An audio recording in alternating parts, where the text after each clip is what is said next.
Okay, what's up, everybody? Welcome back to From the Crypt. We've got a very special episode for you all today. Not that all of our episodes are special, because they are, but Yeah, today fuckers. we are graced by Toby's presence yet again, and of course Hello. we've of course got Derek and myself as well. What's happening?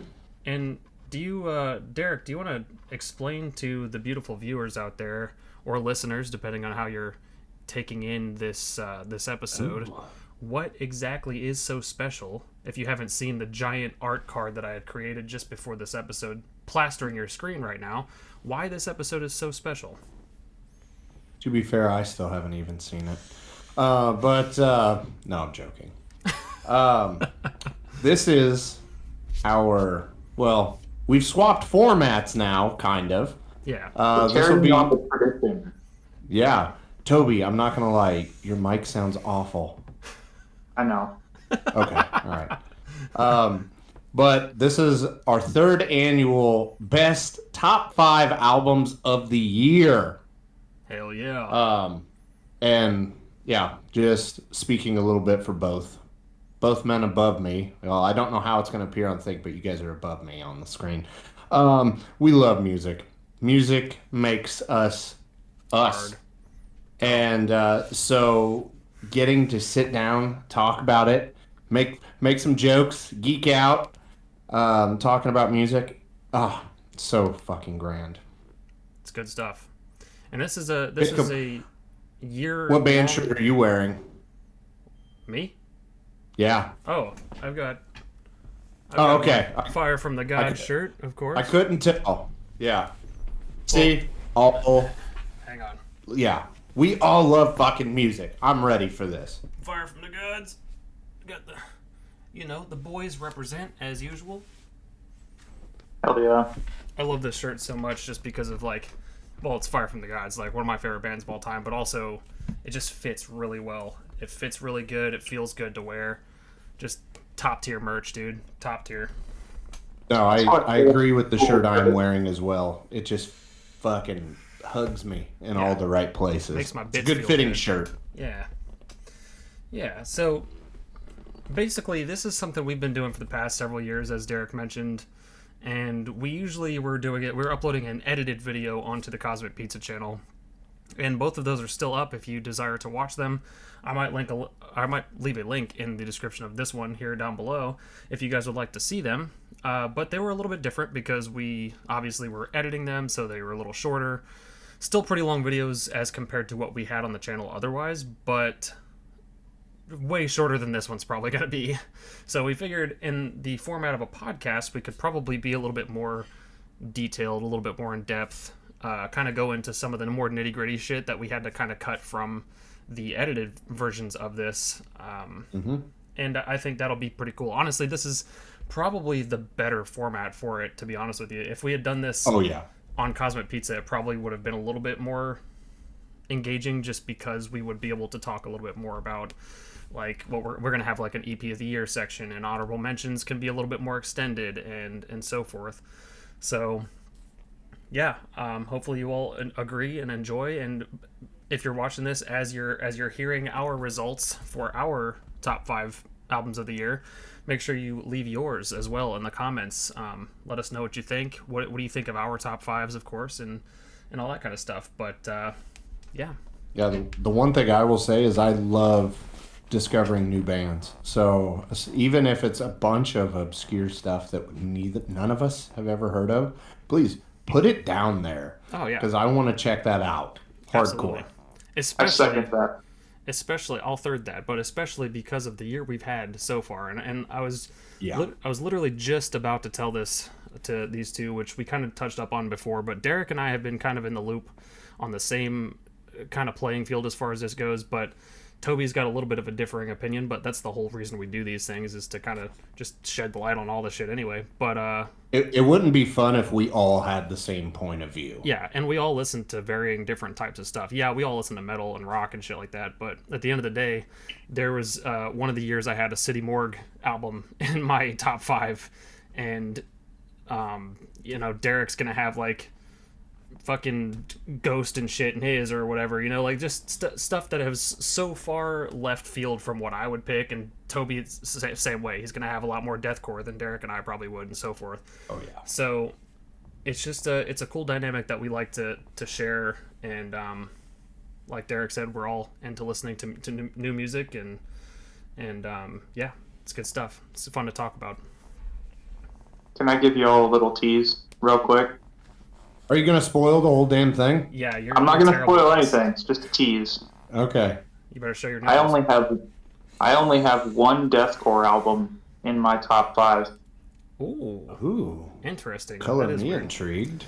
So yeah, speaking of that, Derek and I are on the same page as far as this year just being kind of weird. It's just been a really weird fucking year for music.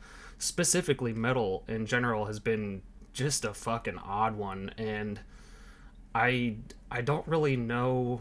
I mean, I'm gonna do my best to be as positive as I can, but dude, it was a fucking rough one for me anyway. And trust me, I listened to a lot of fucking music this year, new stuff included, but I found myself a lot of the time going back to old albums, and even a couple of the ones in my top 5, I went back and just listened to the old albums because I preferred them, you know? It's just, there was never anything like, if you guys watch our top 5 albums where we had, Derek and I both had unanimous 1 and 2 spots, because they were just like, these are the albums. I think, Derek, you mentioned, there was no, hey, you need to check this album out kind of albums this year.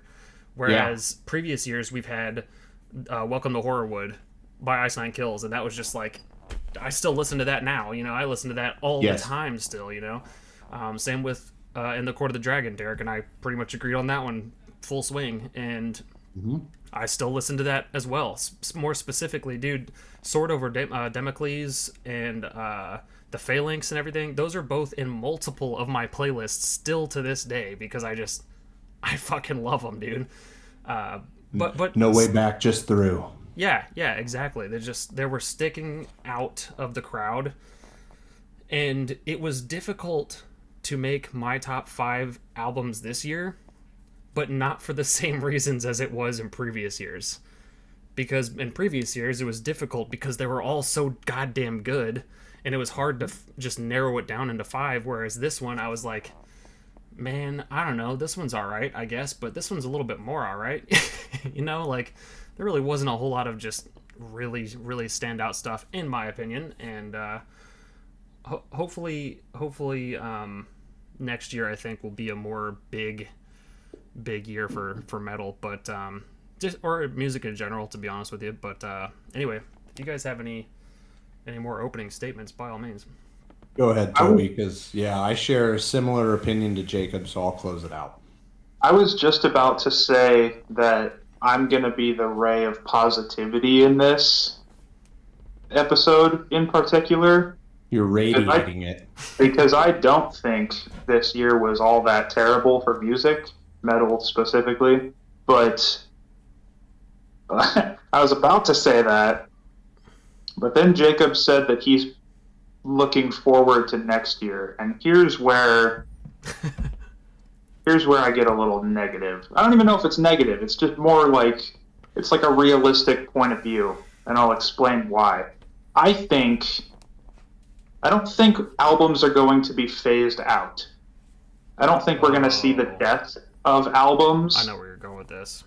Yeah. But I think from a band's standpoint, from a musician's standpoint, in the age of streaming, it just makes more sense to just release singles or EPs than it does to, because you can go, you as a listener can just go on Spotify or Apple Music or YouTube or whatever and just type in a fucking The Summoning by Sleep Token, click it, and listen to it.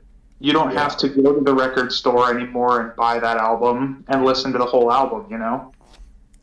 I think it's easier than it has ever been to just listen to whatever you want to listen to. Right. So I think the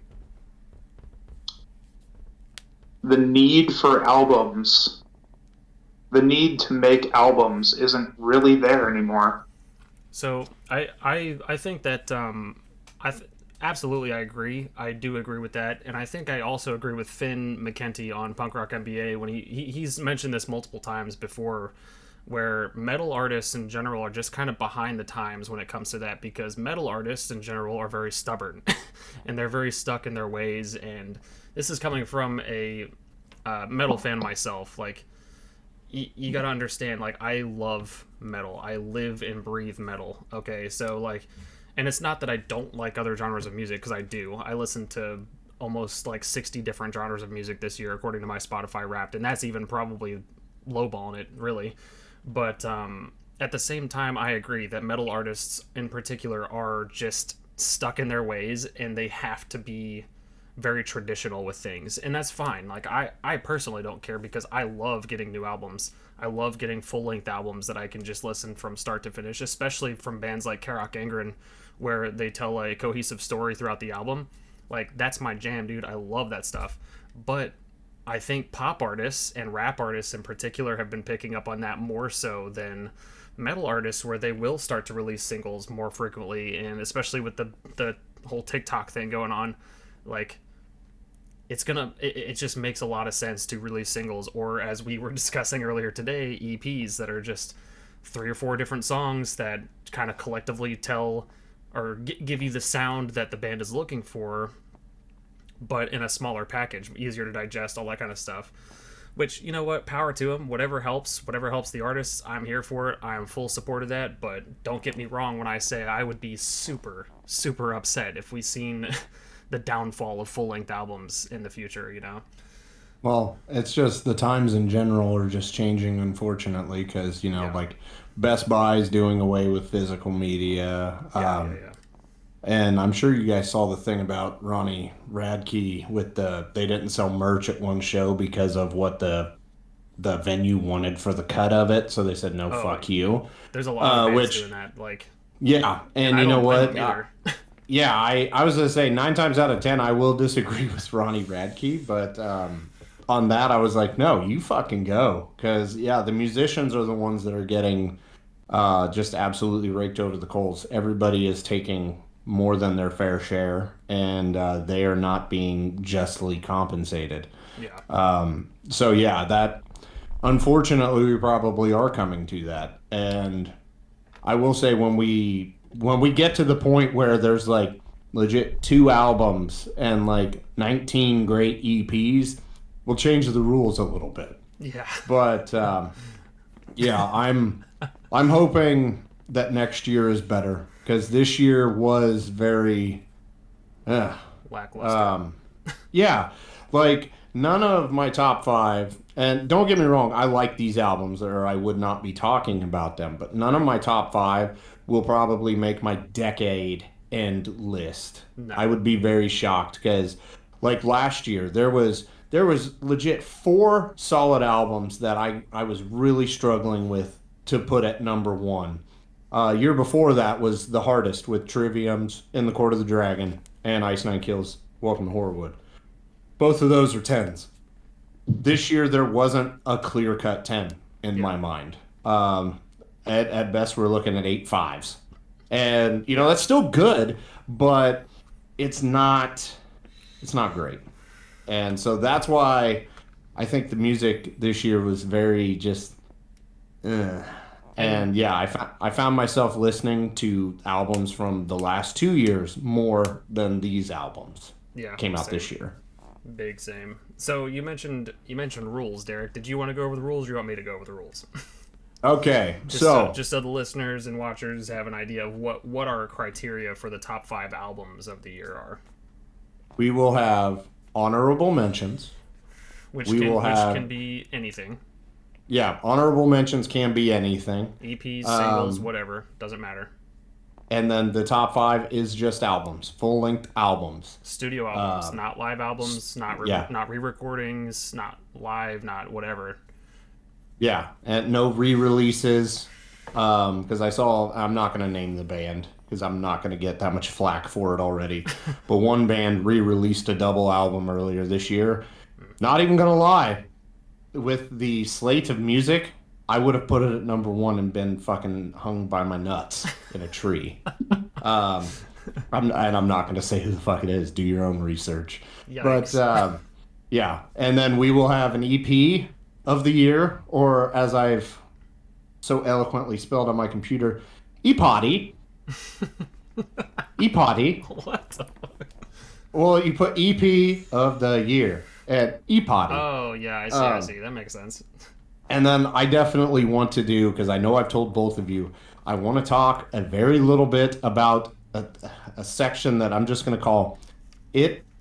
It existed this year. That's it. That is, yeah, It's here. It's there. yeah. It's in the air. It exists. That's all I want to say about it. Or Yeah. that's the most nice thing I can say about these two albums. Yeah, But, yeah. There's a yeah. couple albums that I definitely would like to put into the fold. Just the fact that they exist, and me just understanding the hype behind them. Unfortunately, I just don't get it, And it's just one of those things that it is what it is, and it's not due to a lack of listening to them, because trust me, I did. A lot, but just because I was doing my best. I was doing my best to try, and it just. Also, one thing I think we should say before we dive into this now, we are human, we have our own interests, and also at the same time, we have lives. Yeah, yeah. We did not listen to literally every single album this year. I just want to make it clear so people aren't like, what? Because I have a kid and I work full time, and I've got a house that I've got to keep up with. Sorry, dude. Also, I can't be blaring that shit around my 3-year-old. Just to add to that though, these are top 5 opinionated lists, right? These are our own opinions. So and trust me, I looked down the whole list of albums released this year, and if I didn't feel like I would have put that artist in my top 5 like anywhere close, I just skipped it. I'm not going to listen to it because I know for a fact they're probably not making my top 5 anyway. Like, say Taylor Swift or something had an album out this year, I'm probably not going to put it in my top 5 by default, just because I personally am not a Taylor Swift fan. So, I mean, and that's just an example of course, but like that happened. You had to bring up Taylor Swift and the fact that I put one of my Chiefs hats on my Michael Myers. Like, I don't get me started with that. I hate that whole thing.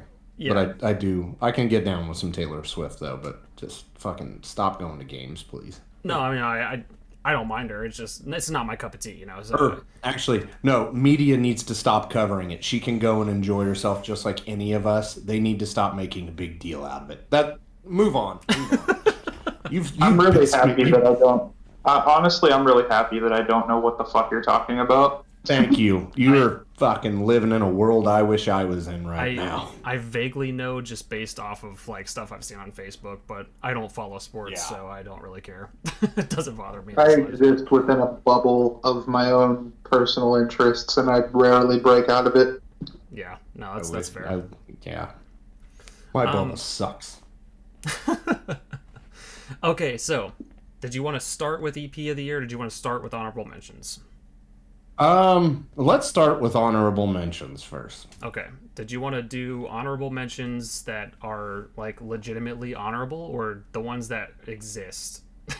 Let's hold they exist until later. Like, I'm thinking between 1 and 2, just so if anybody is thinking that, like, we keep them on the hook, thinking that, like, oh, hey, they haven't said this album yet, and then, boom, it gets royally shat upon right before we unveil an album that is actually better than it. Okay, that's fair. That's my personal thought. I'm going to go ahead and make a note of that, actually, while you... Okay. Just so I don't accidentally say it while I'm listing off my honorable mentions. Who wants to go first with theirs? Toby, as our guest, go ahead. Shoot. Are you wanting to talk about just list all of the honorable mentions all at once, or are we doing like one at a time? No. Go ahead and list all of yours at once. Yeah, because like I did a top 10, so I've got 5 honorable mentions that I'll read off from 10 through 6. I'm not going to really talk about them, just the fact that they were good or passable. Okay. That's fair. So go All ahead right, and well, list them off, and then if there's any you want to like specifically put some pointers into, have at it. I think I've only got two. I think I've only got two in here that I would like to touch upon briefly. That's fine. But yeah, I'll go ahead and kick us off here. It was a damn good year for death metal in particular.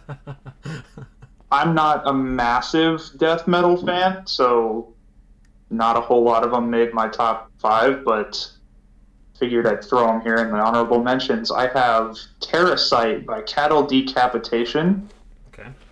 Suffer in Heaven by Chelsea Grin, Everything Bleeds by Crown Magnetar, Feral by Left to Suffer. That one in particular was my number 5. Unfortunately, it was listed as an album on Spotify, but it turns out it's actually an EP. Eels. Eels. But I will say, if you guys didn't listen to Feral by Left to Suffer, sorry, it is probably the best that they've ever put out, bar none. Like, I really like where they're going with their sound. They're incorporating a lot more like nu metal kind of influence into their music, and I fucking love it. They've got a song on there that features Kim Dracula. I don't know if either of you know who that is, but he's a rapper, I guess. Dude. Shit slaps. Dude. Shit fucking slaps. What is that song that Kim Dracula released this year that he put a music video out for?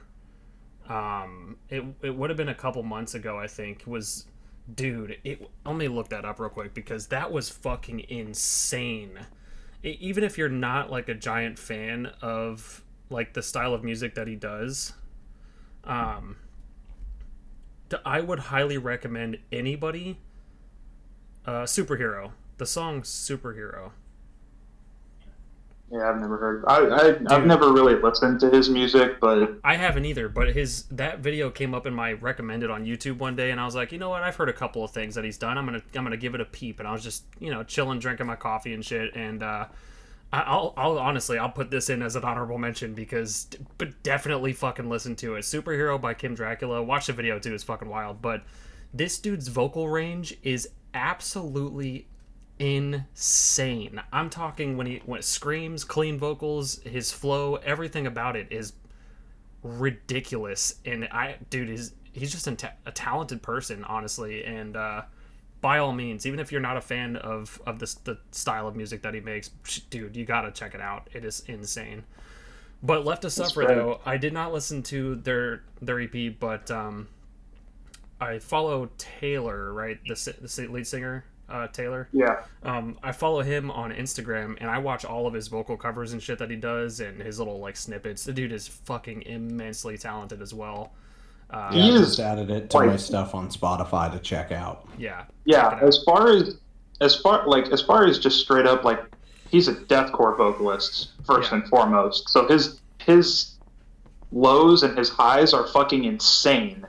Yeah. But he's also just an insanely talented singer. Yeah. Like he's got a couple vocal covers on his Instagram of like he's covering like Ed Sheeran and shit, and he fucking nails it. Yeah, no, the dude is incredibly talented. We seen him live too with we seen Left to Suffer live with Crown Magnetar and Spite, didn't we? And Carnifex too, and Oceano. Oceano also was there. That was a good show. Nice. They killed it, dude. They killed the fucking game, dude. I loved everything that they had played that night was fucking insane. But I'll definitely have to check it out. I did listen to Chelsea Grin's new album, or was that an EP? It was weird. I think it's technically an EP, but it's the second half of a dual album. Like, they released Suffer in Hell at the end of last year, and then they released Suffer in Heaven at the beginning of this year. Okay. And it's like they're sister albums. Gotcha. Oh, yeah. okay. I listened to I listened to their one of them. I don't remember which one it was, but I thought it was pretty solid. It wasn't gonna make my top five. That's the only reason I didn't have it in there, to be honest with you. Just by default, I knew it wasn't going to. I do have one more honorable mention here, and I don't know if I can call it an honorable mention because it kind of bummed me the fuck out, but I gotta mention it because this album should have been my number one because it's one of my favorite bands of all time. Godlike by Thy Art Is Murder. The reason it's not in my top 10 or my top 5. That surprises me, honestly. The reason it is not, I couldn't justify putting it in my top 5 because of what they did to CJ. Yeah, they did him dirty. For anybody not in the know, they recorded this entire album.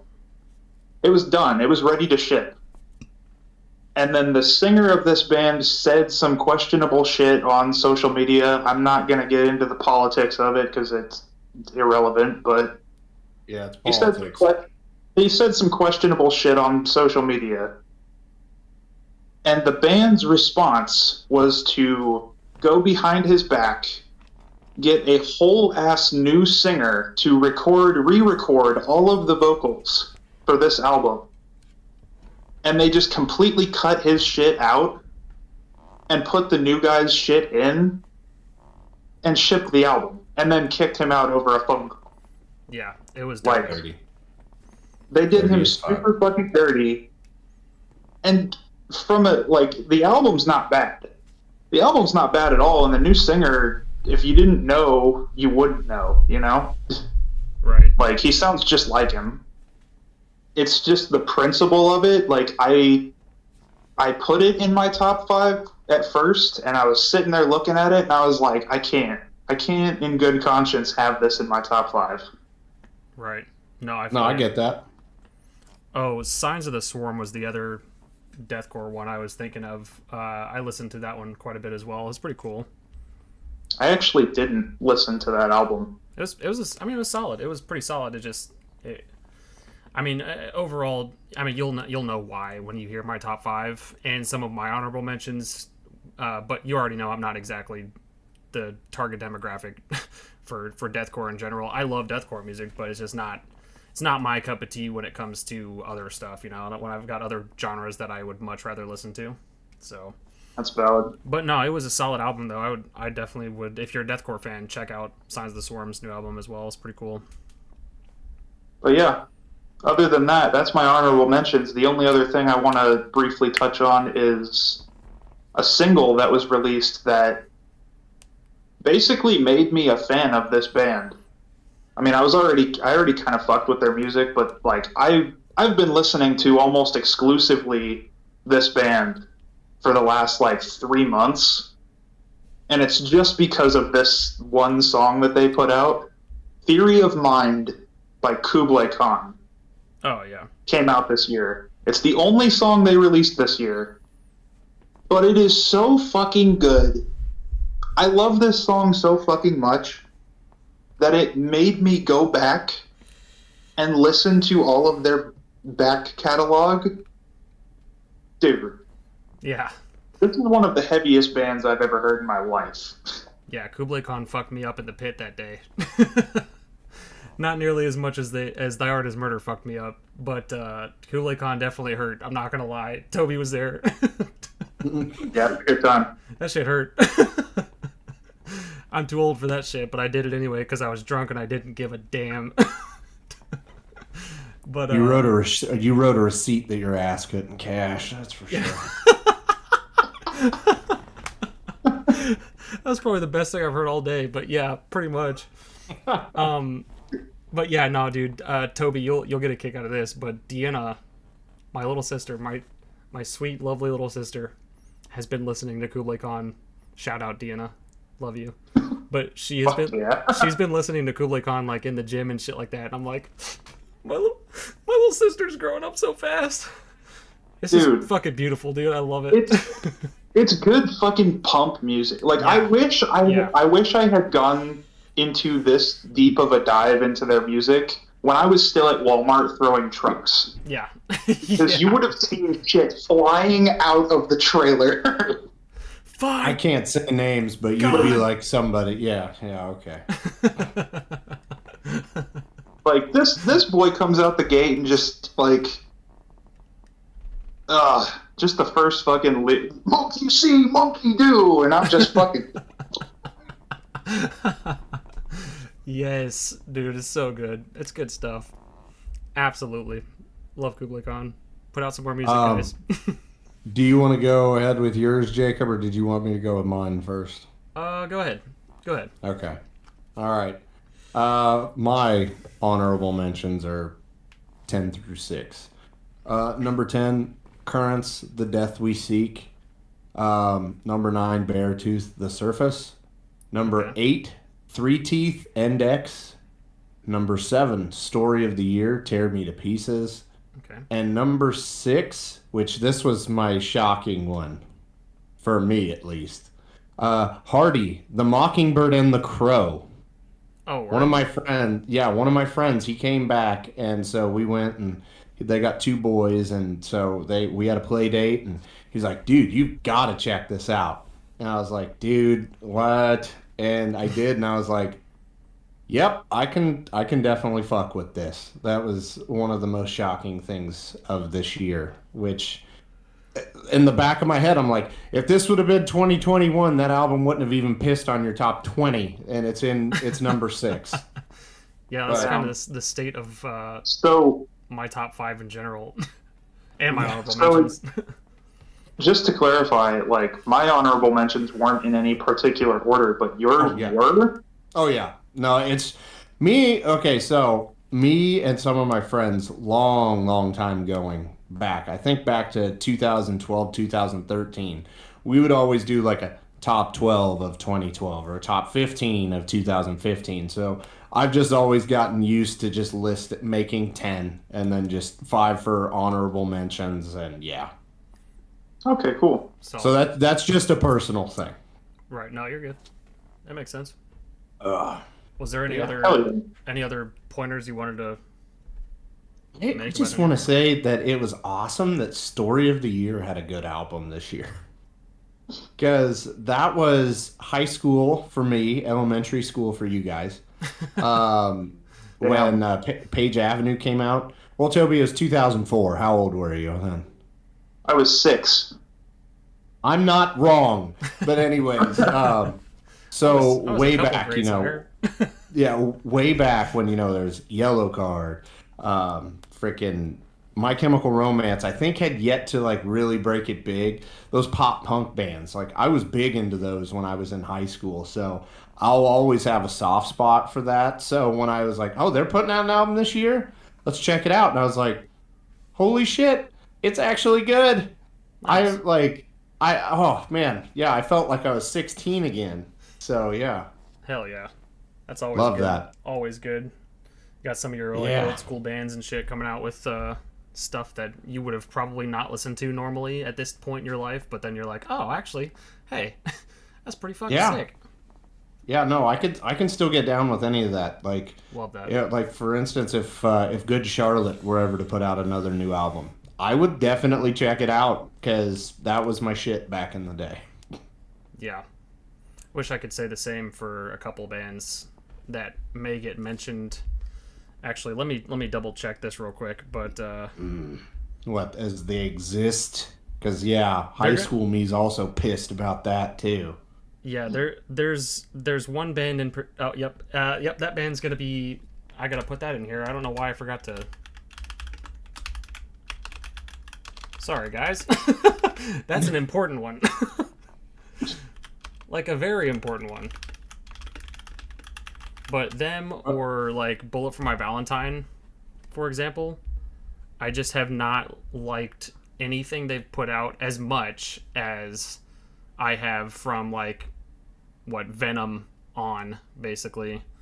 Yeah. Well, like or Fever, self sorry, Fever. yes, self-titled was actually in my mind a step in the right direction because that album was pretty solid. No, yeah, But yeah, yeah. I'll agree with you on that one. There was a couple songs on there that I was like, oh shit, okay, this is my Bullet, man. This is what I'm talking about. I love this. But but yeah, like Venom felt like it felt like this is the album everybody wants us to make, so we're gonna half-ass it. And then Gravity was just pure shit. yeah. And yeah, I wasn't a fan of Venom, by the way. There's like two songs on there. I misspoke. I meant to say Fever. Fever was the last yeah. album that I like really liked by them. Mm-hmm. But Bullet was I mean, that was the band that I literally had everything that they'd ever made, including music videos, every single, every album, Jeff Killed John stuff, like everything that Bullet had made from Fever and then before. I had that shit and I loved it. I had Bullet for My Valentine shirts, and my wallet was Bullet for My Same here. Valentine. I seen them like 4 times live during that era of my life. I loved them, but what's going on, man? What's going on?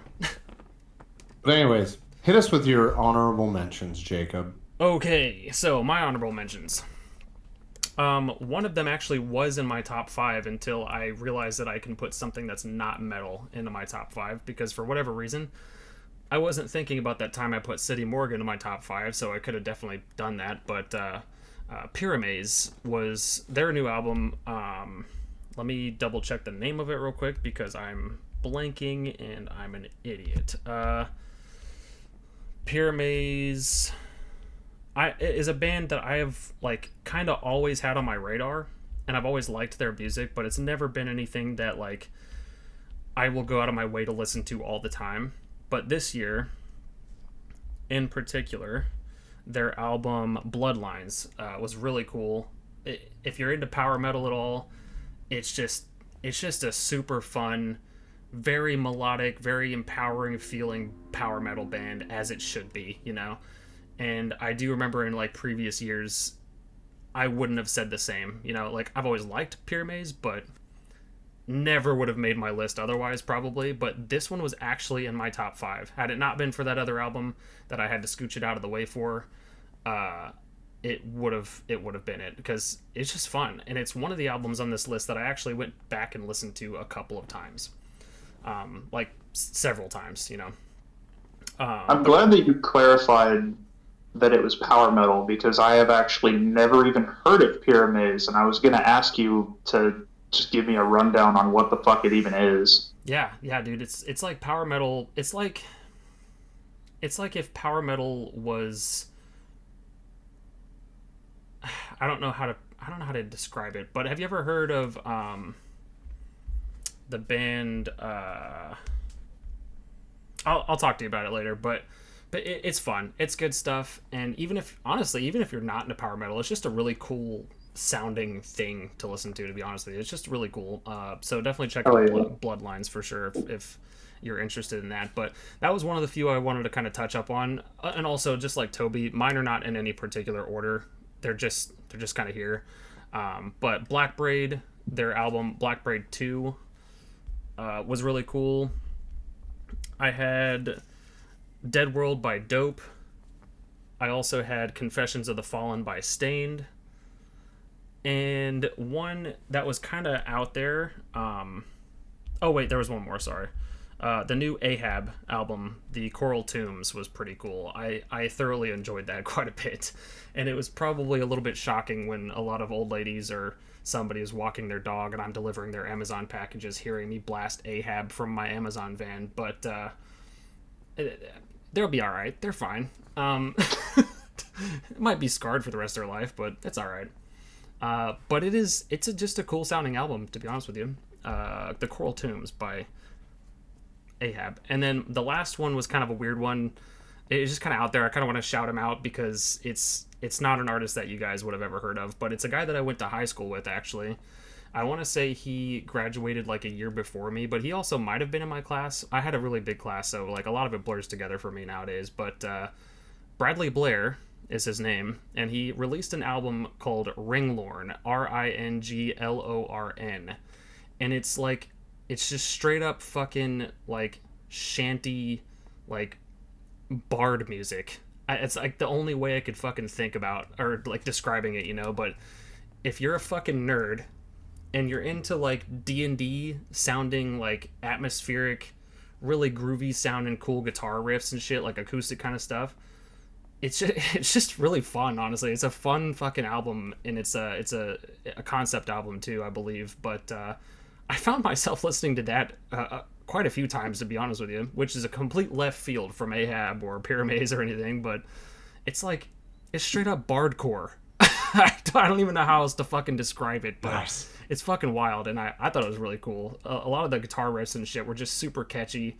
The dude's got a really fucking cool voice, but yeah, shout out to Bradley, man. I think he did a fucking awesome job. If I remember correctly, this is his debut album too. I think it's his first like full length album that he released this year.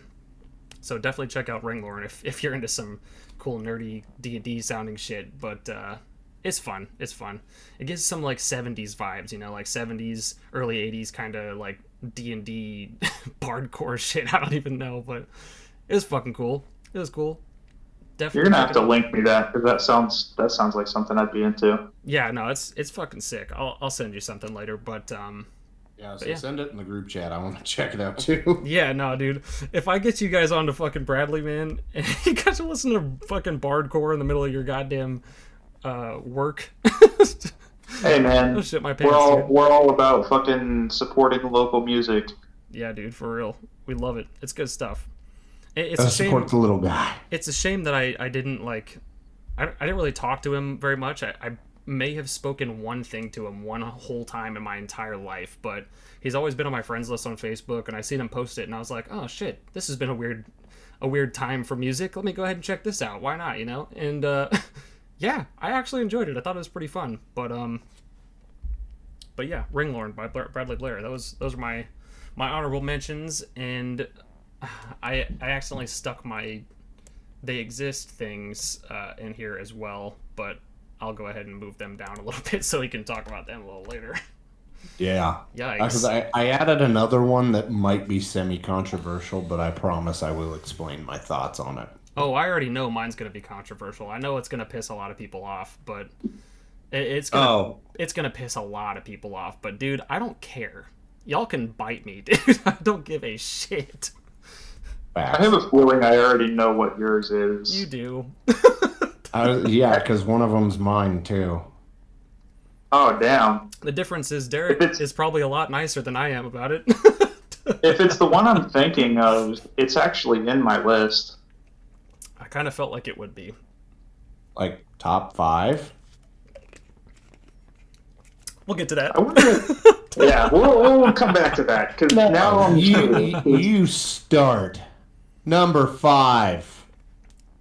Oh, are we going? Rolling. We already doing that? Yeah, you've got a lot of ground to make up for the dumb shit you've been saying lately, and hold now on. I'm very curious. Hold on. Are we doing EP first? Yeah. Actually, Toby, go ahead and hit us with your EP of the year. I gotta make me another drink real quick. I bet. So, I didn't have an EP of the year until like a few hours ago.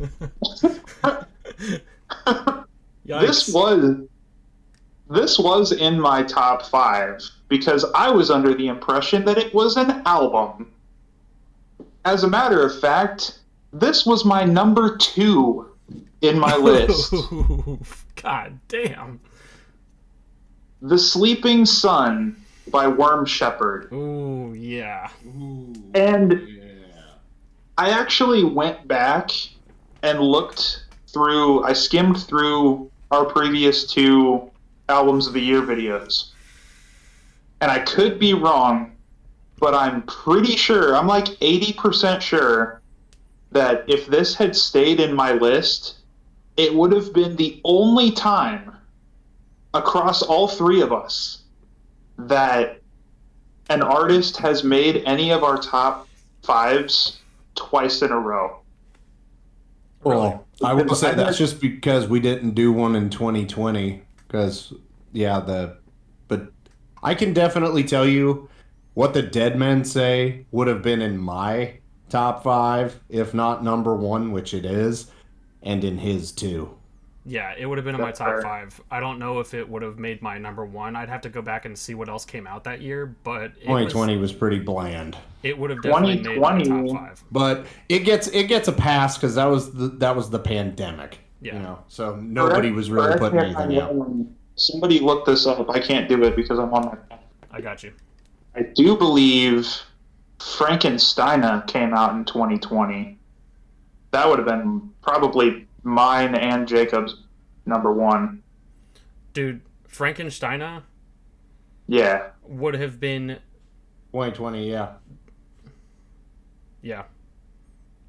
Yeah. That undisputed. Undisputed, that would have been my number 1. Frankenstein would have been my number 1 for sure as well. My And number it's also in my probably my top 20 albums of all time. like Frankenstein is up there, dude. if we had done one in 2020, my number 2 would have been here, and my number 1 would have been fucking all the way up here. Yeah. Frankenstein way up here. What the Dead Men Say, not too far behind it, but still a pretty big gap, and then the rest of mine.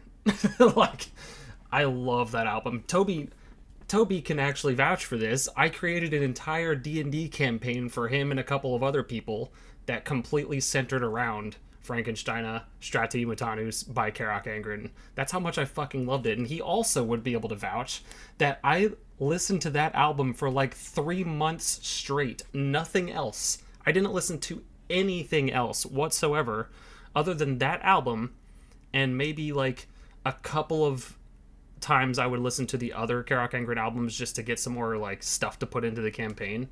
But I listened to that every fucking day for 3 months, dude.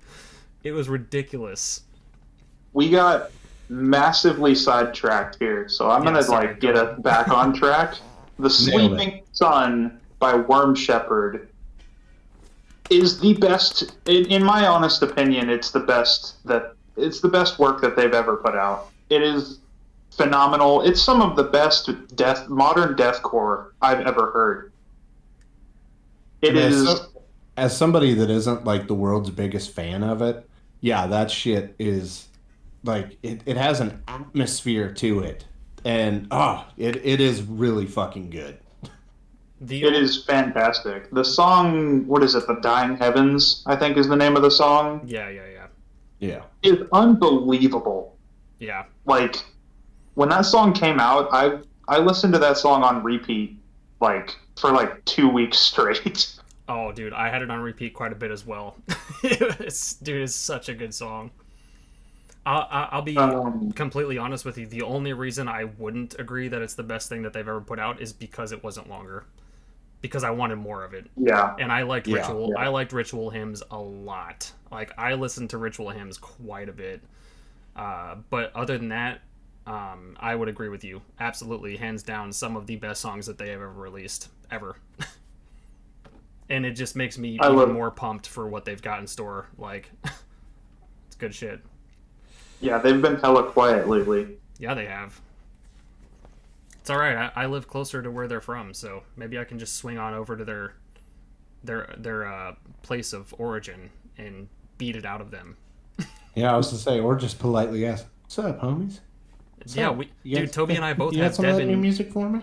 Toby and I both have Devin and probably Tyler as well on Facebook. We could probably message him and be like, "Hey, bro." They won't say anything, of course, but I don't think Devin has a social media platform anymore. Probably really? a good thing, because it's what it is. Yeah, it's rough, especially for celebrities, dude. But anyway, The Sleeping Sun by Worm Shepherd is my EP of the year. It would have been in my top 5 had it not been an EP. Yeah. I feel you. I definitely feel the same with my EP, E-Potty, if you will. But I've ran into this issue once before in the past where I was like, fuck, it's I remember I felt oddly guilty for putting a covers album in my top 3 one year, but it was fucking good. And same thing with the EP. It's Phantomine by Ghost.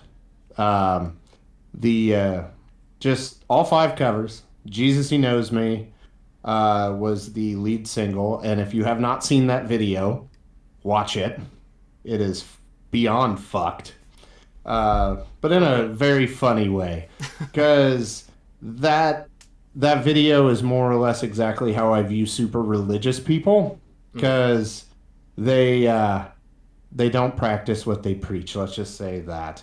But then other covers, Phantom of the Opera, amazing cover, amazing cover, nominated for a Grammy, which is totally awesome.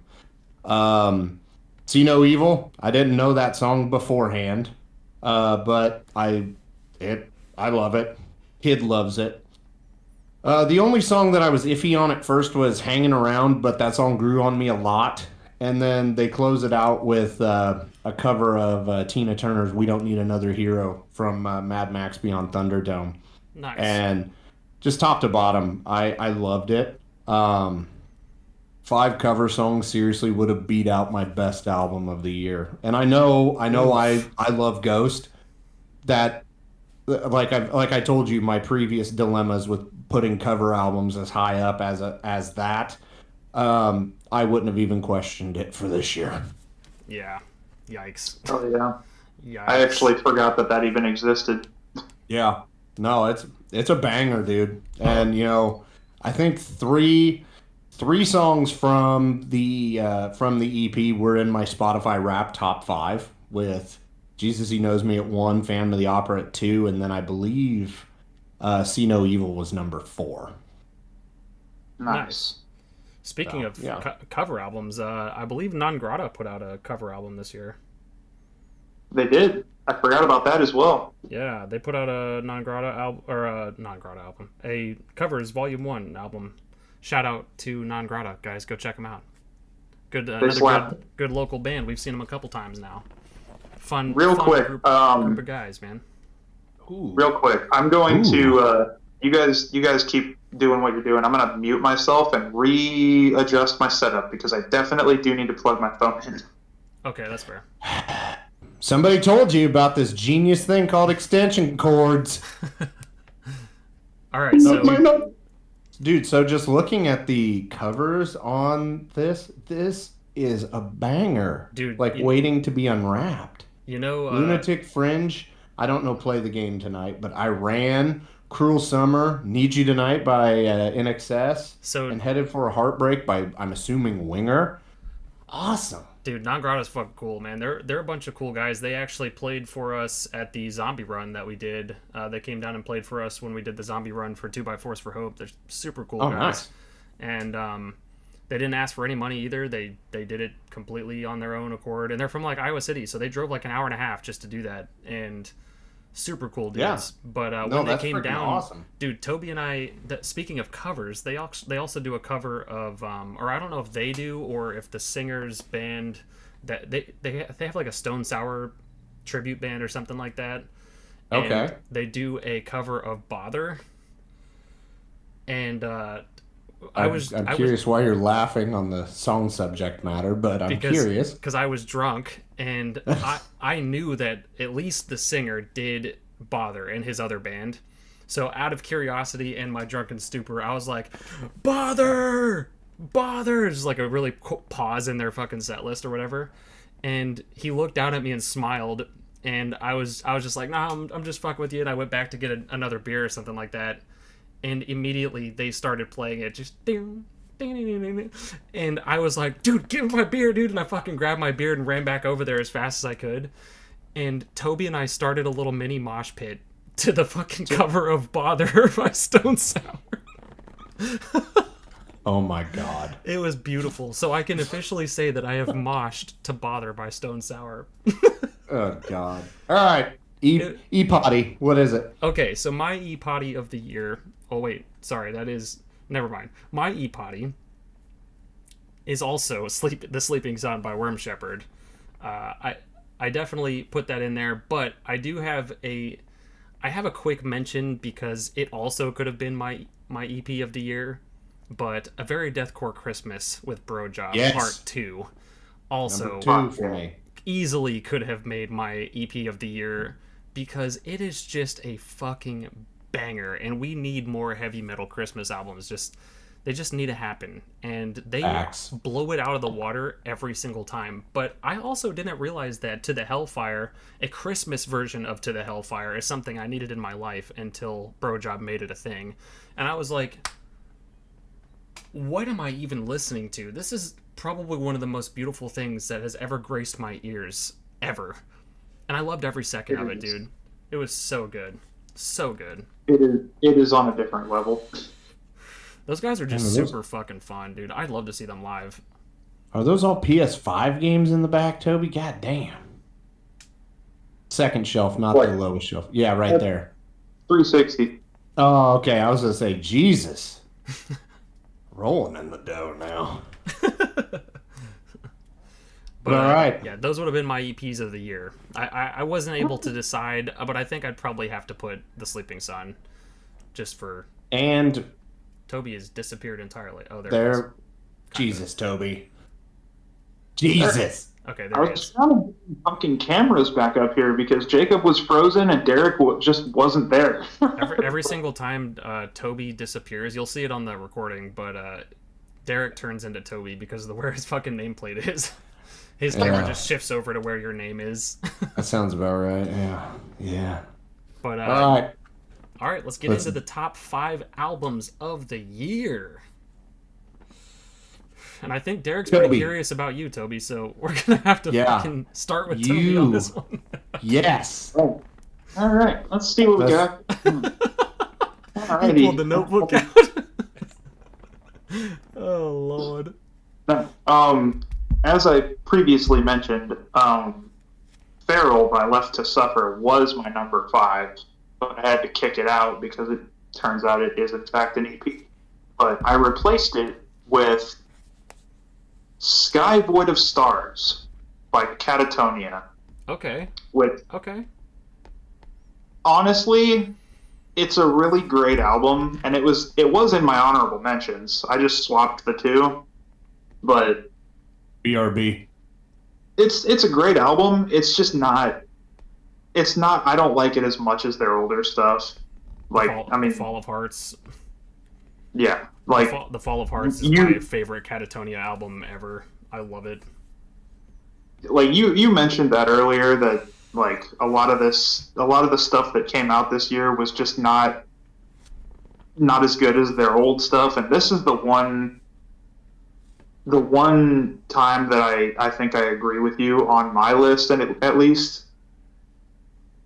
That being said, it's just really good, chill music. Like, yeah, I have fallen asleep to this album more than once, and that's not even in a negative way. Like, it's not that it's boring; it's just super soothing.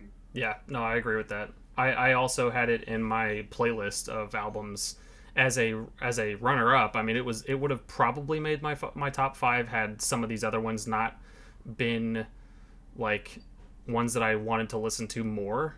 But I agree with you, dude. It is such a fucking awesome album. I didn't put it in my honorable mentions, not out of a slight, but it's just because I think the ones I put are just ones that I listen to more. It's just a technicality on that one. But I did love it. It was a great album. But the Fall of Hearts is my favorite Catatonia album, and it probably will forever be. Yeah, same. No, that's where I was at as well. That's why it was originally an honorable mention. It's just because like it was a great album, but it wasn't as good as their previous work. Yeah, agreed. That if anything, yeah, I agree with that for a lot of my artists on here. I agree with that for pretty much all of the artists on my list except for one of them, I think. Yeah, there's a couple that like it's like I haven't really listened to a full album of them so I can't judge them for that. But yeah, the other ones like that I'm looking at, it's like, yeah, you have better work, you have better work, you have better work. I've only got one that I see that I definitely would agree is probably their best stuff that they've done, but that definitely was not across the board. Yeah. That being said, Sky Void of Stars by Catatonia is the only one on my top 5 that I believe isn't their best work. Interesting. Okay. Interesting. All right. My number 5. You ready? to I'm be ready. pissed. I'm so Let's ready. hear it. It's no. Oh God, you almost gave me a fucking heart attack. No, it could possibly be worse than that. Avenged Sevenfold, Life is But a Dream. Did I lose you, Jacob? Crickets. We'll get into it later. We'll get into it later. No, so this one definitely, they have much better work. But the thing that I liked about this album was it was better than The Stage, because I did not like that album at all. It felt like a roller coaster. It was all over the place. It sucks that M Shadow's voice was obviously not, or like he blew out his vocal cords or something not too long before this, because you can tell because they do a lot to kind of just hide that. But it seriously has a little bit of everything. It's got some soft jazz in there. It's got a disco, which the song that has the disco riff is legit one of my favorite songs off the album. That's Ordinary. But it still does also have the hard-hitting Avenge that like I want, like Mattel or We Love You. Yeah, while the state of music this year for me, this album was actually my number one for a long time. And yeah, no, what Jacob is currently doing on the screen, I didn't even want to be doing. But I told my wife that, and she's like, "How?" And I was like, "Nothing else has caught my eye like this has, because it doesn't feel like an album. It really is a just start to finish experience." And that's why I like it as much as I do, because it is different, but it's just so all over the place in a good way. It's not just it's not that the whole time. It literally it's peaks and valleys in a good way, not in a bad way. That was really funny. I don't know how that came across on the recording, but for me, you started doing whatever noises those were, and it cut out every single time you did it. So it was just like, it's not okay. My go-to album to illustrate this point is Hell Yeah's Band of Brothers, because when that album came out, I listened to it and I was like, yeah, this album is good. I'm getting down with it. But then by the end of the album, I could not tell any of the fucking songs apart, and they just all blended together, and I was like, nothing stood, like, it started off good, but then it all sounded the exact same. So that's one thing I really don't want to see in an album, because, yeah, you're going to just start zoning out and then be like, oh God, what song was that? Whereas each song on this album is distinct, and that's what I really dig about it. Oh, it was distinct, all right. Oh, yeah. We'll talk about that one later, though. I can't say much on that. Toby already knows. I can't wait. Toby and I have a different group chat with our buddy Cody and Cheeks. And we discussed this album in length the night that we were all listening to it together. Yeah. I will say I was the one defending the album out of the three of us. I like there's aspects of that album that I do like, but a pretty solid majority of it is just it is all over the place, and I respect them for what they were trying to do, but I think it's too all over the place, at least for me. Yeah, it hit perfectly for me. And I remember I think I was talking to you about when Nobody came out. At first, I fucking hated that song. I did not like it. It did grew on me. Yeah. Okay. Number 5, do it. My number 5. This is where I'm probably going to lose a lot of people, but you know what? I don't really give a fuck. I don't care what any of y'all have to say.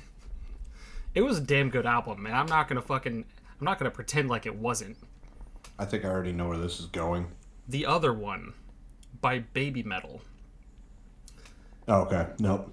Damn, I didn't even know Baby Metal had an album this year. Yeah, Yeah. so just a little context, because I don't normally listen to Baby Metal. I love Baby Metal. I love them as artists. I think they're phenomenal musicians. Those girls just rip up the stage every single time they put on a live show. I'd love to see them live just so I could experience it, to be honest with you. Because they're just awesome, very talented musicians. They really are. However, over the years, I have tried and tried and tried to get into Baby Metal. It's just personally not my thing, okay? Power to them. I mean, they do a great job, but it's just not something that I listen to regularly, you know? Yeah. When Bring Me the Horizon came out with Kingslayer, featuring Baby Metal, I was like, whoa, this is some, like, next level shit. And I listened to Kingslayer probably more often than I listened to a lot of songs the year it came out. Like, that song was just phenomenal, and it will always be phenomenal. I loved it. The band Lucretia did a cover of it, by the way. It's also really good. But the song itself, banger, loved it. And I loved Baby Metal's parts on it as well. However, remember when I said I went down the list, and if I didn't think it would make my top 5, I kind of just skipped over it. I didn't add it to my playlist, you know? Yeah. Baby Metal was the exception to this rule because I knew it probably wouldn't make my top 5, like, just based on the fact that it was Baby Metal and it's not particularly my cup of tea. But I was like, you know what, fuck it. I'm just trying to listen to some new stuff anyway because I don't know what else to fucking put in my list, really. No, that's fair. So I was like, fuck it, I'm gonna put it in there. And dude, this is my one album in my top 5 that I think is their best work yet, because the whole thing from start to finish is fun as hell. The guitar riffs in it are super fucking catchy. The vocals in it are top tier, like way better than they've ever done. And that's saying something because they're already phenomenal vocals. But even the person that does the screams, I don't know if it's one of them or if it's the dude that does the guitar, maybe. Well, there's somebody else that does the screams, I'm pretty sure. But even his were like super fucking cool. The whole album is just really clean. It's just super powerful and fun to listen to. And even if you're not a Baby Metal fan, bro, go check out the other one by Baby Metal. The song Metal Kingdom, the song Divine Attack, and The Legend are all 3 that I would highly recommend to anybody that's trying to give Baby Metal a shot, because holy shit, dude, they're just super fun songs the whole way through. And I can't even think of anything negative to say about it, to be honest with you, because it was just a really fun album. Baby Metal has never been like up my alley. And I don't mean that as like an insult or anything to them, because you know it's like do your thing, rock on. I don't know, their music just doesn't do it for me, but that is good. That's exactly what I was saying, dude. Yeah, that's just it's just good that, you know, they do have a large following and everything, which I think is awesome. I'm hoping that this album in particular gets some of the fucking like metal elitists off their cock, because dude, it is a really, really good, I mean, even the technicality of it, like some of the riffs and the drum composition is fucking insane. And anybody that doesn't think this is metal can go fuck themselves. Like, you heard it first, like, go fuck yourself. This shit is metal as fuck, and it is so good. So Yeah. eat me. All right. You're going to have to lean closer and speak first. What? All I heard was something about a nut. Album is what I was saying. Oh, I still didn't hear he's you. gonna have to check out that album. Oh, okay. Good. Eat my nuts. Present them. Oh no! This is a child-friendly stream. I mean, video podcast. It was. I don't know about all that. No, it's not. I'm gonna have to put an age restriction on it.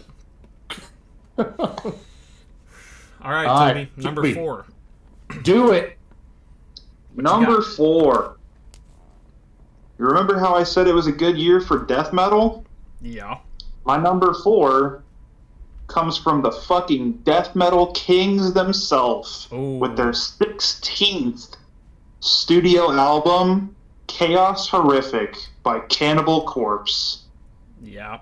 Dude, I don't even know where to start. When I said that all of every single album in my top 5 is, in my opinion, their best work to date. Cannibal, like this one, Chaos Horrific, obviously, when you've been doing what Cannibal Corpse has been doing since the fucking late 80s, this one's never gonna be as iconic as Tomb of the Mutilated or Butchered at Birth or whatever, but like purely from a production standpoint, this is their best produced album to date. It sounds phenomenal. It's heavy, it's fast, it's brutal. It's everything that I want from Cannibal Corpse. And dude, his vocals, I don't know how old Mr. Fisher is. He's getting up there. But he is still on the fucking top when it comes to harsh vocals. He's still like, you could put him up against some of the really great new younger fucking vocalists that are coming out. He's still gonna fucking stomp their asses, dude. He's so good. He was born in 1970. Nice. He's literally. So he's in his 40s. Yeah. No, he's older than that. He's 50. Yeah, he's 53, man. He's the same age as my dad. That's awesome.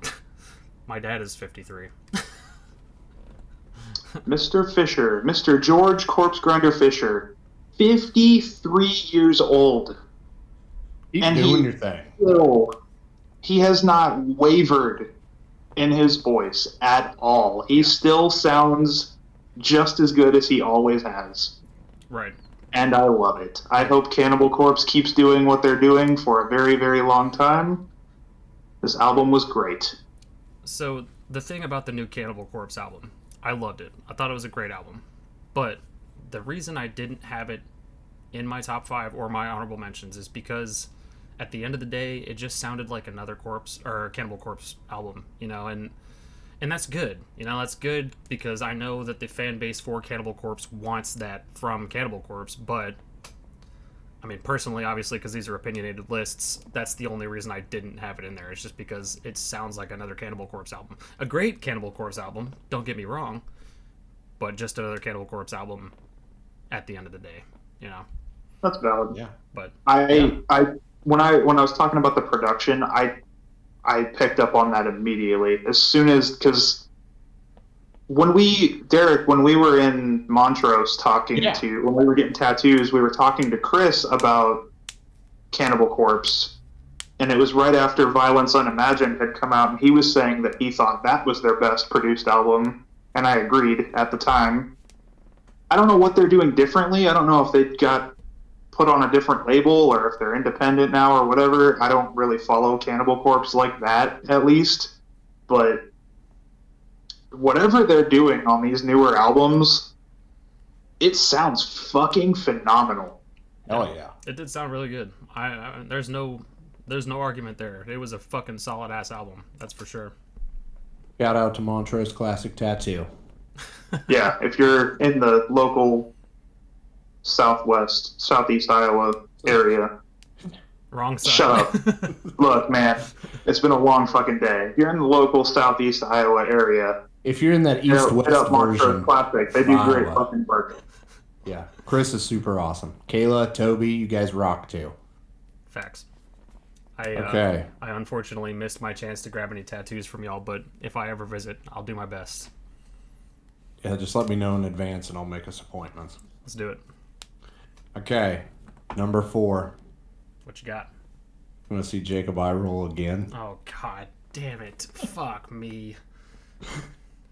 Sleep Token, take me back to Eden. Jesus. Nice. Christ.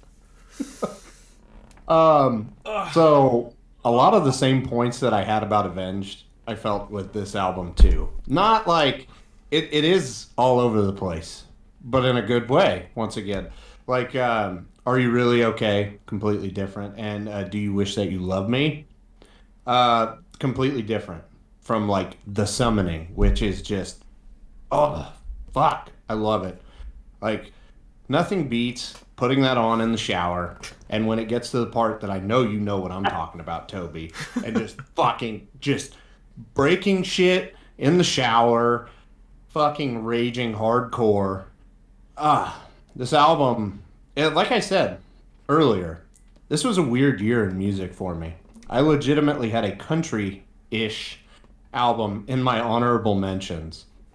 But this album was good, different, and I really can't wait to see what else they do going forward because it was good. Yeah, I agree with you. I I actually wasn't. I get to sound like a little bit of an elitist here, but I actually liked Sleep Token before they blew up. Yeah, I just, I'd never heard of them.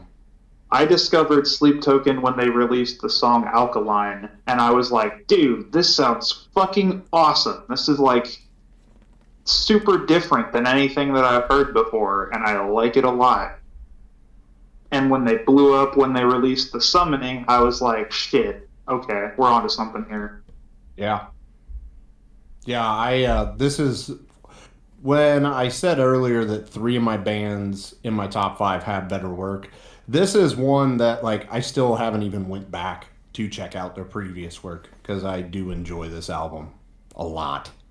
If you haven't heard the song Alkaline, I definitely recommend that one at the very least. It's really I, good. I will go right ahead and add that to a playlist. I will All say right. I will say this, even though I will be touching up on this album in a little while. Dude, they exist. You can't have like 50 of them. No, We I get don't.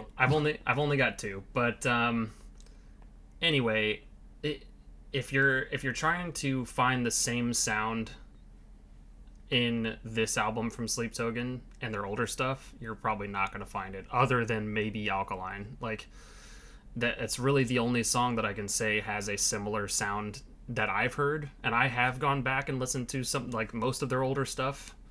Yeah. But it doesn't sound not not quite like Take Me Back to Eden. So not to like make it sound like you're going to be disappointed because you still might end up liking it regardless. But if you're looking yeah. for the sound that Take Me Back to Eden has, you're probably not going to find it. Is all I'm saying. Honestly, I've got a really weird comparison here, and it's not going to make sense until you listen to it. It might not even make sense after you listen to it, but sweet. I Take love Me it. Back, Let's hear it. Take Me Back to Eden has, in my opinion, has like a ethereal, like heavenly sound. Yes. Their older stuff, specifically the album that has Alkaline on it, I don't remember what the album is called. It has like a deep, deep ocean sound. Okay. No, and I don't know how that makes sense, but it makes sense in my head. yeah, we I need feel to I feel that. No, that makes sense. refrain from making deep sea references just in light of what happened this year. But no, that is actually really Jesus reassuring Christ. because I don't want to hear the exact same album from a band. Like I don't want to hear. I'll use Guns N' Roses for an example. People keep, oh, do Appetite for Destruction again. No, fuck you. I want something different. I don't want the same album repeated over because then it loses its value. Yeah. So if they're shooting for different, like, kind of atmosphere on an album, that helps a lot. So if, like what you're saying, Take Me Back to Eden's more ethereal and heavenly, and then this is just avoiding deep sea references here, but what you said, that is actually really reassuring. That at least it shows that they're not afraid to go to broaden their horizons. Okay, so Yeah, Sleep Token is a fucking titan of a band. Oh yeah. Stop. Stop. No, Jesus Christ. Okay. Jacob, take it away. Number 4. Okay. Go. Quick. Really quick before I go into my number 4, I do want to say something. I want to give you a thing. So, Sleep Token, Derek, and I'm going to be completely unbiased. Toby, don't say a word because I want Derek's raw opinion. But I want you to listen to Sleep Token's cover of Hey Ya by Outkast. Oh, Yeah, that's a I thing have that not. happened. And I want you to listen to that. Interesting. And I want you to tell me and Toby in the group chat what your honest opinions are. Just I'm not going to give you any sway one way or another what No, that's either fine. one of our opinions are. Just go listen to it whenever you get a chance and send us your feedback afterwards, because I am genuinely curious, because Toby and I have very differing opinions on it, and it would be interesting to know what you got to say. Okay. Yeah. No, I'm a little scared knowing that that cover exists Yeah, because I I was mean, too. It's who like interesting to say the least. like that song was huge when I was like Yeah, what, a freshman or a sophomore in high school. I fucking love it. Yeah, no, it's a bop. Don't get me wrong. I yeah, okay. We're Yeah. just gonna go ahead. Number So, 4. for Do anybody it. that didn't know that was a thing, now you do. Anyway, my number 4 is Death Below by August Burns Red. I don't really have a whole lot to say about this other than the fact that, like, I have listened to August Burns Red periodically here and there, but they've never been a band that I go out of my way to listen to per se. However, I could not remember for the life of me August Burns Red being as heavy as this album was, at least with the drumming. But hearing as many blast beats in Death Below as I heard was like, holy shit, this is like legit heavy as fuck. And I don't ever make an album good in my head because it's heavy, but it just worked. Everything with it kind of worked together. The Cleansing and Fool's Gold and The Bear Trap were 2 songs in particular that stood out to me. They were just super cool. I mean, the whole album is just a really fun thing to listen to start to finish. And that's really it. I didn't have a whole ton to say about this one, but I definitely enjoyed it quite a bit, and I would listen to it again. I mean, for sure. I actually forgot that album came out. I listened to it when it first came out, and I completely forgot about it. But I do remember liking it. Yeah, I distinctly remember being like, "Damn, this is fucking solid." yeah, shit slaps. I thought it was pretty solid. Definitely not what I had expected from August Burns Red in like my brief knowledge of the band, anyway. But yeah, it was I'm pretty also solid. I'm also not super like, What the fuck? what is this? Jonathan sent me that.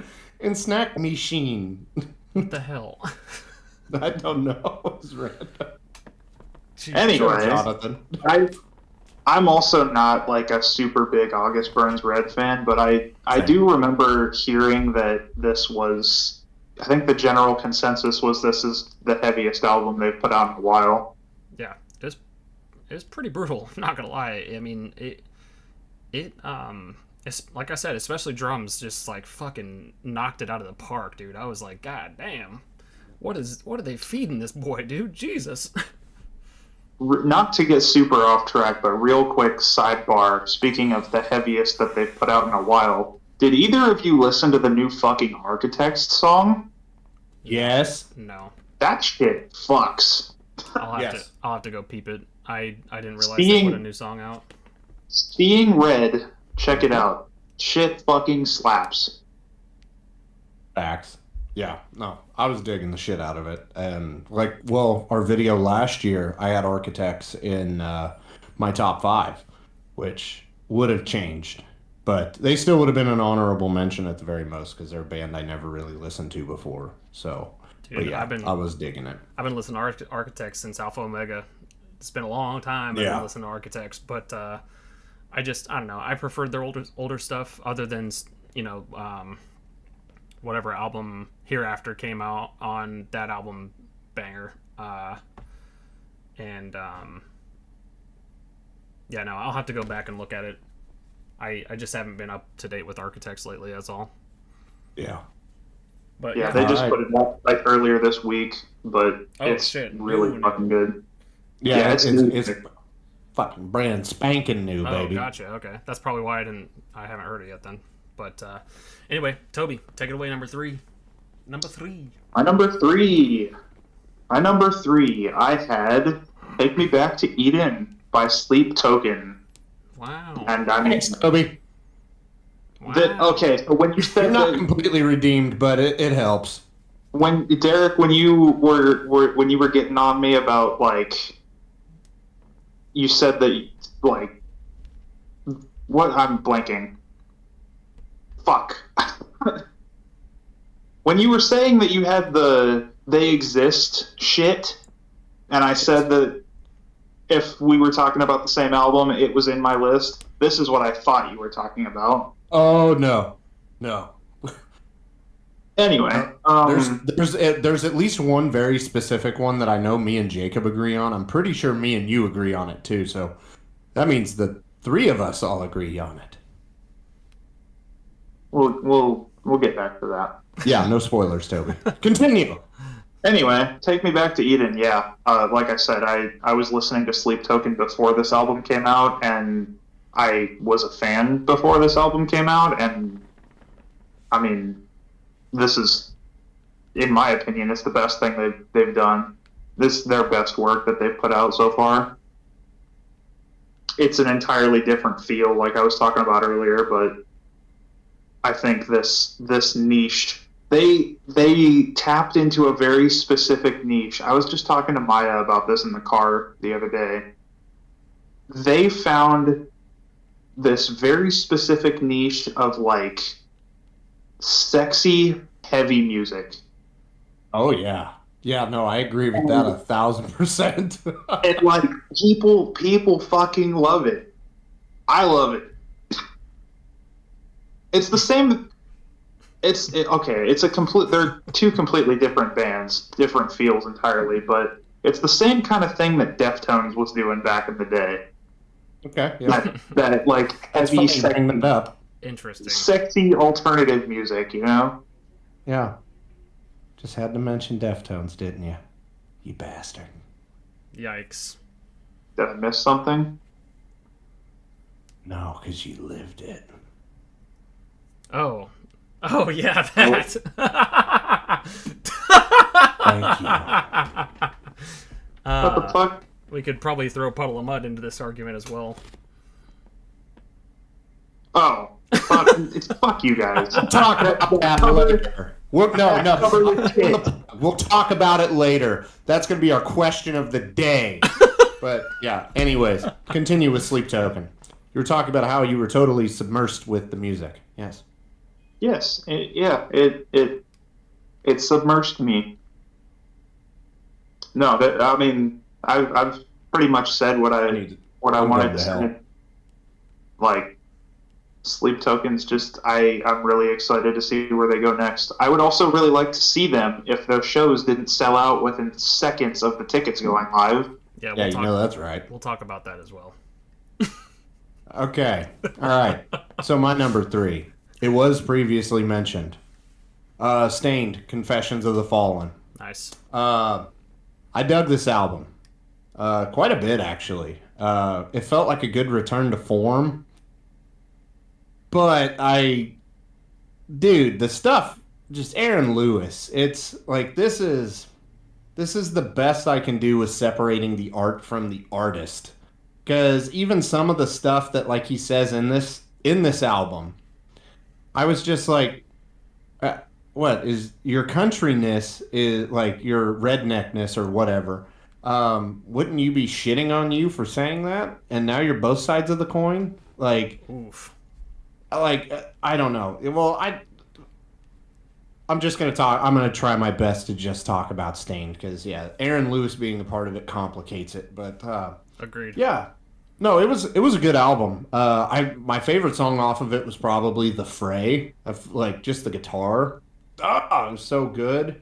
Mike Mashak definitely still killing it, even though, he's been playing with Saint Asonia as well, which their stuff's a little more hit and miss since their first album, but, he's definitely keeping up on it. But, yeah, but actually, like, the whole damn album was good. But I still don't, like what I said earlier, with previous works being better, I would still take 14 Shades or Dysfunction or anything over this album. Even their self-titled album that came out in 2010, I believe. But it was a good addition to their catalog, and it had been 13 years since they put an album out, so It's kind of shocking that it did happen. But yeah, there's not really like a super awful song on this album, which was good. It was sitting at number one for a little bit, but then I did some more listening to other stuff, and my next two albums definitely resonated with me more than this album ended up doing. But if I was depressed and wanted to kill myself, this album would probably be my number one of the year. Damn. Just saying. I'm not depressed and wanting to kill myself because I didn't listen to the Stained album. Oof. I fuck with Stained's older stuff. I can't separate the art from the artist with him. It's hard to. Yeah, I agree. I thought it was a pretty cool album, but again, it's another Stained album in my opinion. You know, same with the Cannibal Corpse thing. It sounded like another Stained album. I do think that it is probably one of the better things they've put out in a while. I mean, oh yeah. And actually, no, that goes against what I said. I'm not agreeing with that. No, it's the only thing they've put out in a while. I honestly don't remember what the last album they put out was, but. Like self-titled back in 2010, and then the album before that, The Illusion of Progress, was dog shit. Was the self-titled, was that the one with Believe on it? No, The Illusion of Progress is the one that had Believe on it. Okay, so I'd have to go and listen to the self-titled. Yeah, because like off of self-titled, there was The Bottom, Wannabe with Snoop Dogg, which was awesome. Not Again. That album was was really good. Interesting. I'll have to go back and listen to it. Maybe I'll take that comment back then. I'm not sure, but one way or another, yeah, there was one song I think I talked to you about already, Derek, that off of the Confessions of the Fallen that I still don't remember the name of the song. I'll have to like go back and listen to it, but it sounded like it was a cover of something, and I know I've heard the song before. I've heard the melody before in it, but it's not a cover. It is their original song. But they use the same exact fucking melody as this other song that I am like blanking on right now. And once I figure it out, I will tell you. But yeah, and you'll probably go back and listen to it and be like, "Holy shit, that is exactly that fucking song. What the hell?" but yeah, no. Yeah. Other than that, I thought it was a cool album, I guess. But yeah, I haven't been a Stained fan in a long time though. Like since their earlier stuff, I haven't really listened to pretty much anything that they put out. So, and I mean like earlier shit. So, yeah, because I remember Break the Cycle was huge in 7th and 8th grade for me and my friends. Like, more so my friends than me, because, I don't know, I just didn't really get it. Like, that was also strictly, like, 80s hair metal at the time, so it's like, yeah, you know, I can get down with it, but it's not hitting like Appetite is, and yeah. I feel you. All right. Number 3, Jacob. Okay. What is it? Number 3, I have The Death We Seek by Currents. Nice. As my number 3. More specifically, the 3 songs that I have on here that stood out to me were Living in Tragedy, Vengeance, and The Death We Seek. And there was one line in particular in Living in Tragedy that I was just like, bruh. That just sounded dirty as fuck. But when he screams destruction of the gods on that fucking slow bit right there, I was like, oh my god. Jesus Christ, man. My booty hole. Yeah, you didn't have to hurt so bad. Jesus. And yeah, dude, that whole song is just a banger. But the album from start to finish is probably, you know what? I think this is the best Currents that they've ever had. To be honest with you, I think this is probably the best thing Currents has ever put out. So maybe there's two albums on my top 5 that I would agree with that with. And holy shit, yeah, I would definitely agree with that. I didn't really listen to Currents at all, to be honest, before I listened to this album, and I went back and listened to some of their other stuff, but none of it hit quite as hard as The Death We Seek did, especially Living in Tragedy. The whole thing, fucking banger, dude. Yeah, I listened to it at the request of Toby. Yeah. And yeah, we were bopping that shit, fucking going through the redwoods. Nice.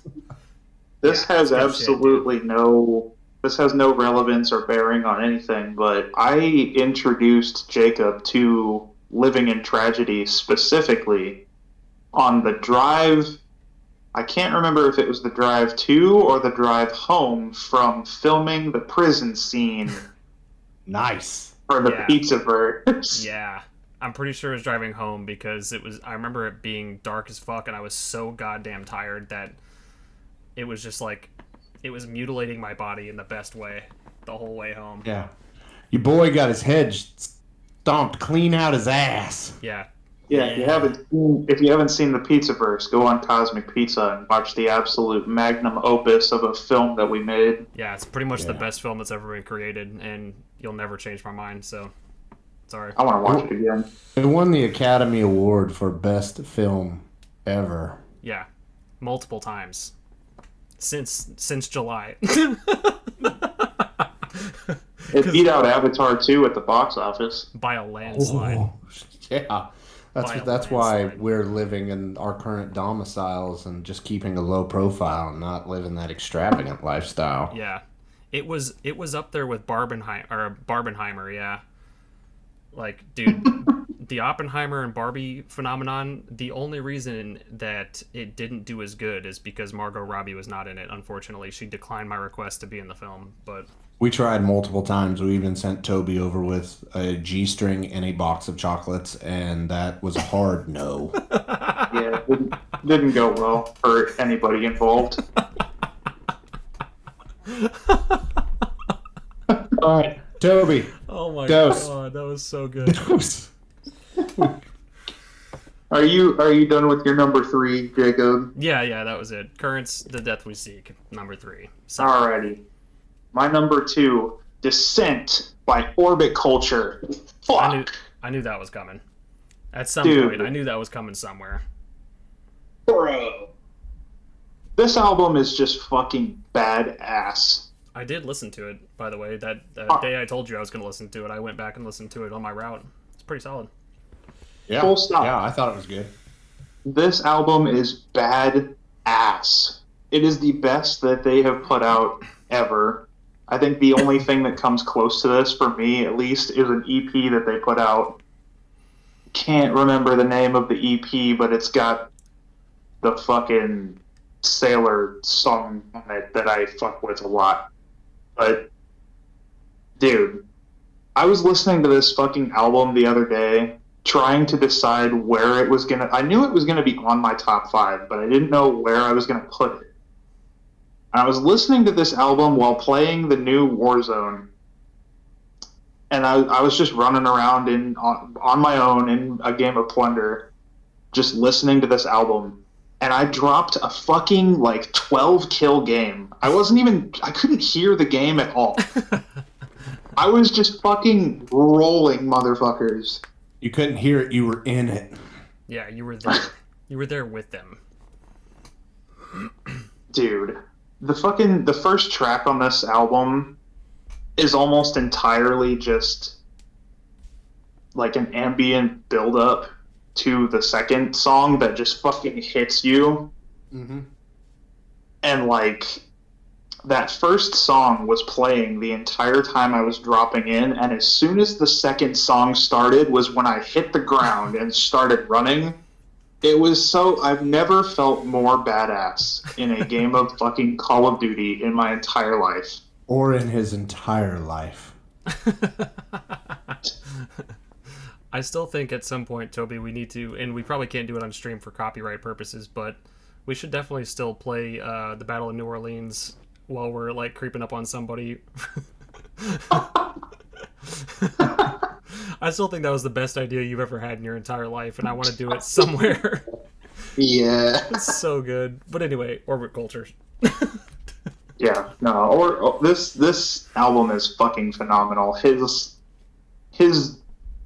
harsh vocals are getting so much better. His clean vocals are just super fucking unique. I can't think of anybody, maybe, this is a stretch. This is a hard fucking stretch. But his clean vocals almost remind me of Bullet for My Valentine. Okay. Yeah. All right. Yeah. I got you. I can feel that. But it's also it's not like, oh, this sounds like Bullet for My Valentine. You hear his vocals and you're like, that's fucking Orbit Culture. And I love that. I love that there's you still have the ability to create a unique sound in a genre that's been around for so long and has gotten admittedly pretty stale in recent years. Yeah. I don't know, man. I literally just listened to this album for the first time like earlier this week, and shit fucking slaps in all the right ways, and I love it. Yeah, I feel you. It was a damn good album. I thought it was fun. I dug it. I'm not usually a giant Orbit Culture fan, but I thought it was pretty cool, and I would definitely listen to it again for sure. I'm not technically supposed to have headphones while I work. Safety hazard.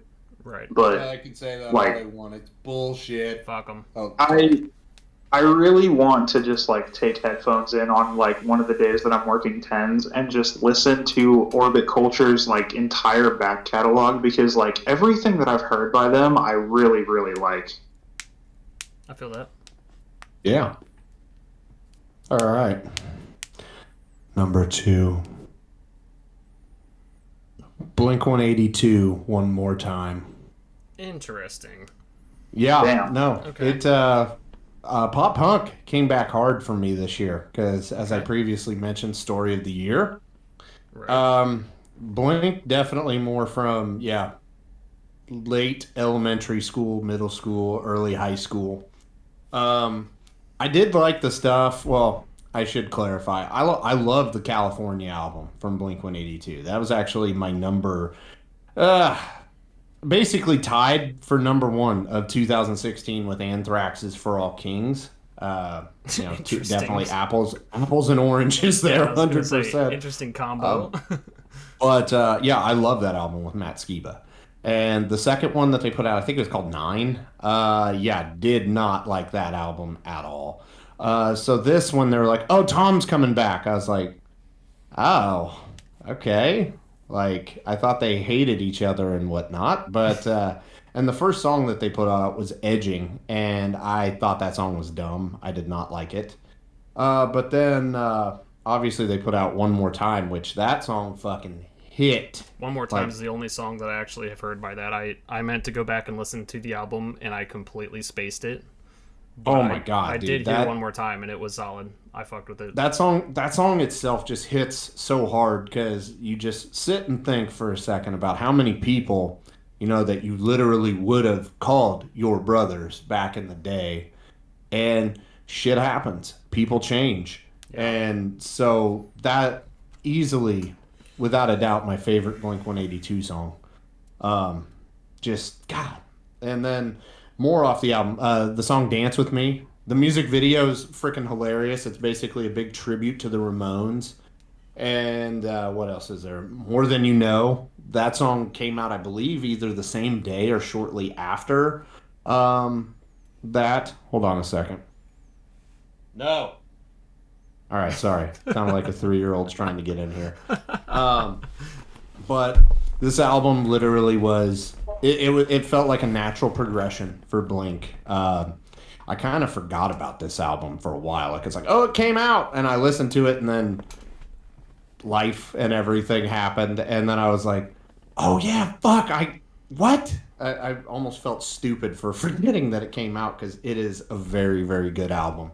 And if this is their last work, it is a good send-off for them, because they still got, they're still the same, but they've gotten older, obviously. So some things have changed, but it's, if that makes any sense whatsoever. No, I feel great album. I could not recommend this album enough. So good. I'll still have to go back and listen to it, because like I said, I spaced on it so hard. Also, my last several shifts at work were just fucking tragic, so I wasn't even thinking about it at the time, and those couple of shifts I just had to listen to some fucking crazy shit because I needed to get through the day. No, I get that 100%. But yeah, I'll definitely go back and check it out, because I would like to definitely hear it and see what's up with it. Yeah. But all right, Toby, you're number 2.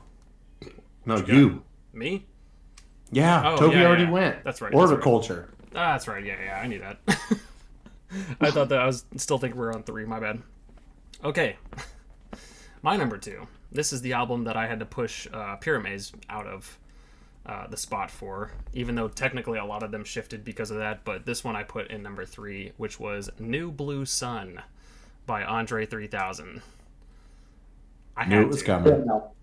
Dude, it was so fucking good. I don't even care. I don't care what people think. I don't care that people wanted a fucking rap album. I don't care. Okay? I've been listening to instrumental folk music for a long time.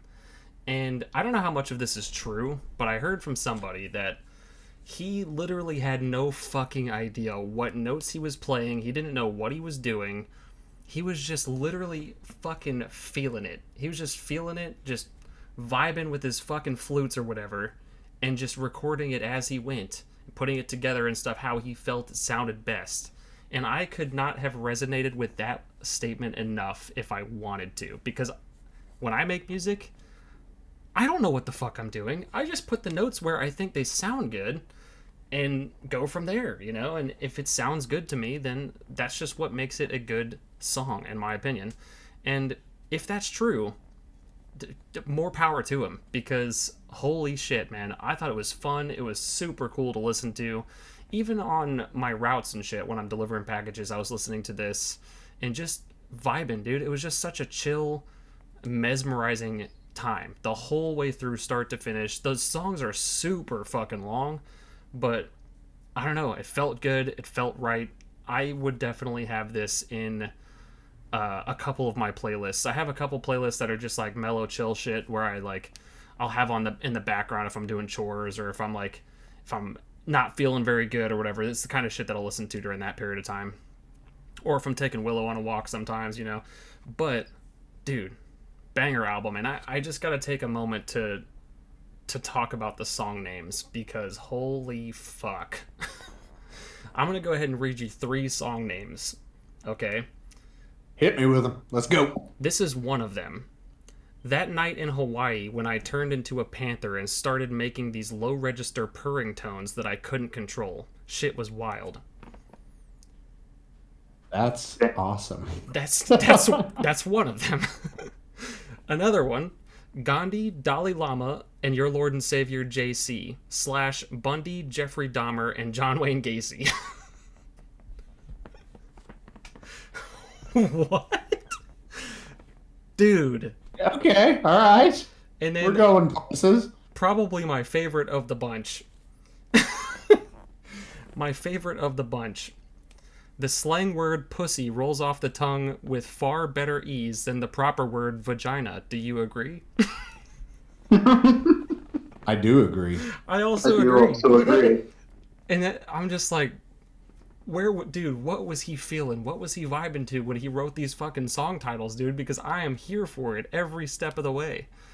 It was just... Those song titles made me want to listen to the album. Yeah, dude, even if you just listen to it one time, make sure you read the song titles as you're listening to it. And trust me, they're long-ass songs.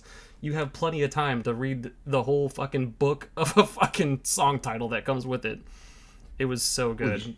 But some of these songs are long. yeah, Fuck. I told you, they're fucking ridiculously long, but... Like dreams once buried beneath the dungeon floor slowly sprout into undying gardens. 17 minutes and 11 seconds. Holy fuck. Yeah, that's long. Dude, he's going into black metal territory. Like, those are long fucking songs, dude. It's ridiculous. He's going into Dream Theater territory. Yeah. Dude, it was a ride, dude. The whole way through was a whole fucking ride, and I could not say anything bad about this album if I tried. So good. But yeah. That's my number 2, New Blue Sun by Andre 3000. Solid.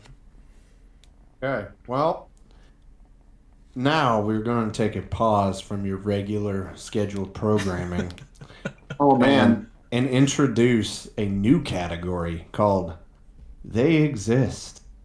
And then I'm gonna change the title to put a comma, but should they?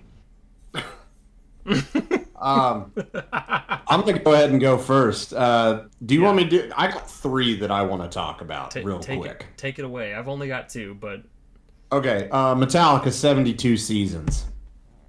It's a Metallica album, and this is somebody that loves Metallica. Not one of the best Metallica albums either. It's just a Metallica album. That's it.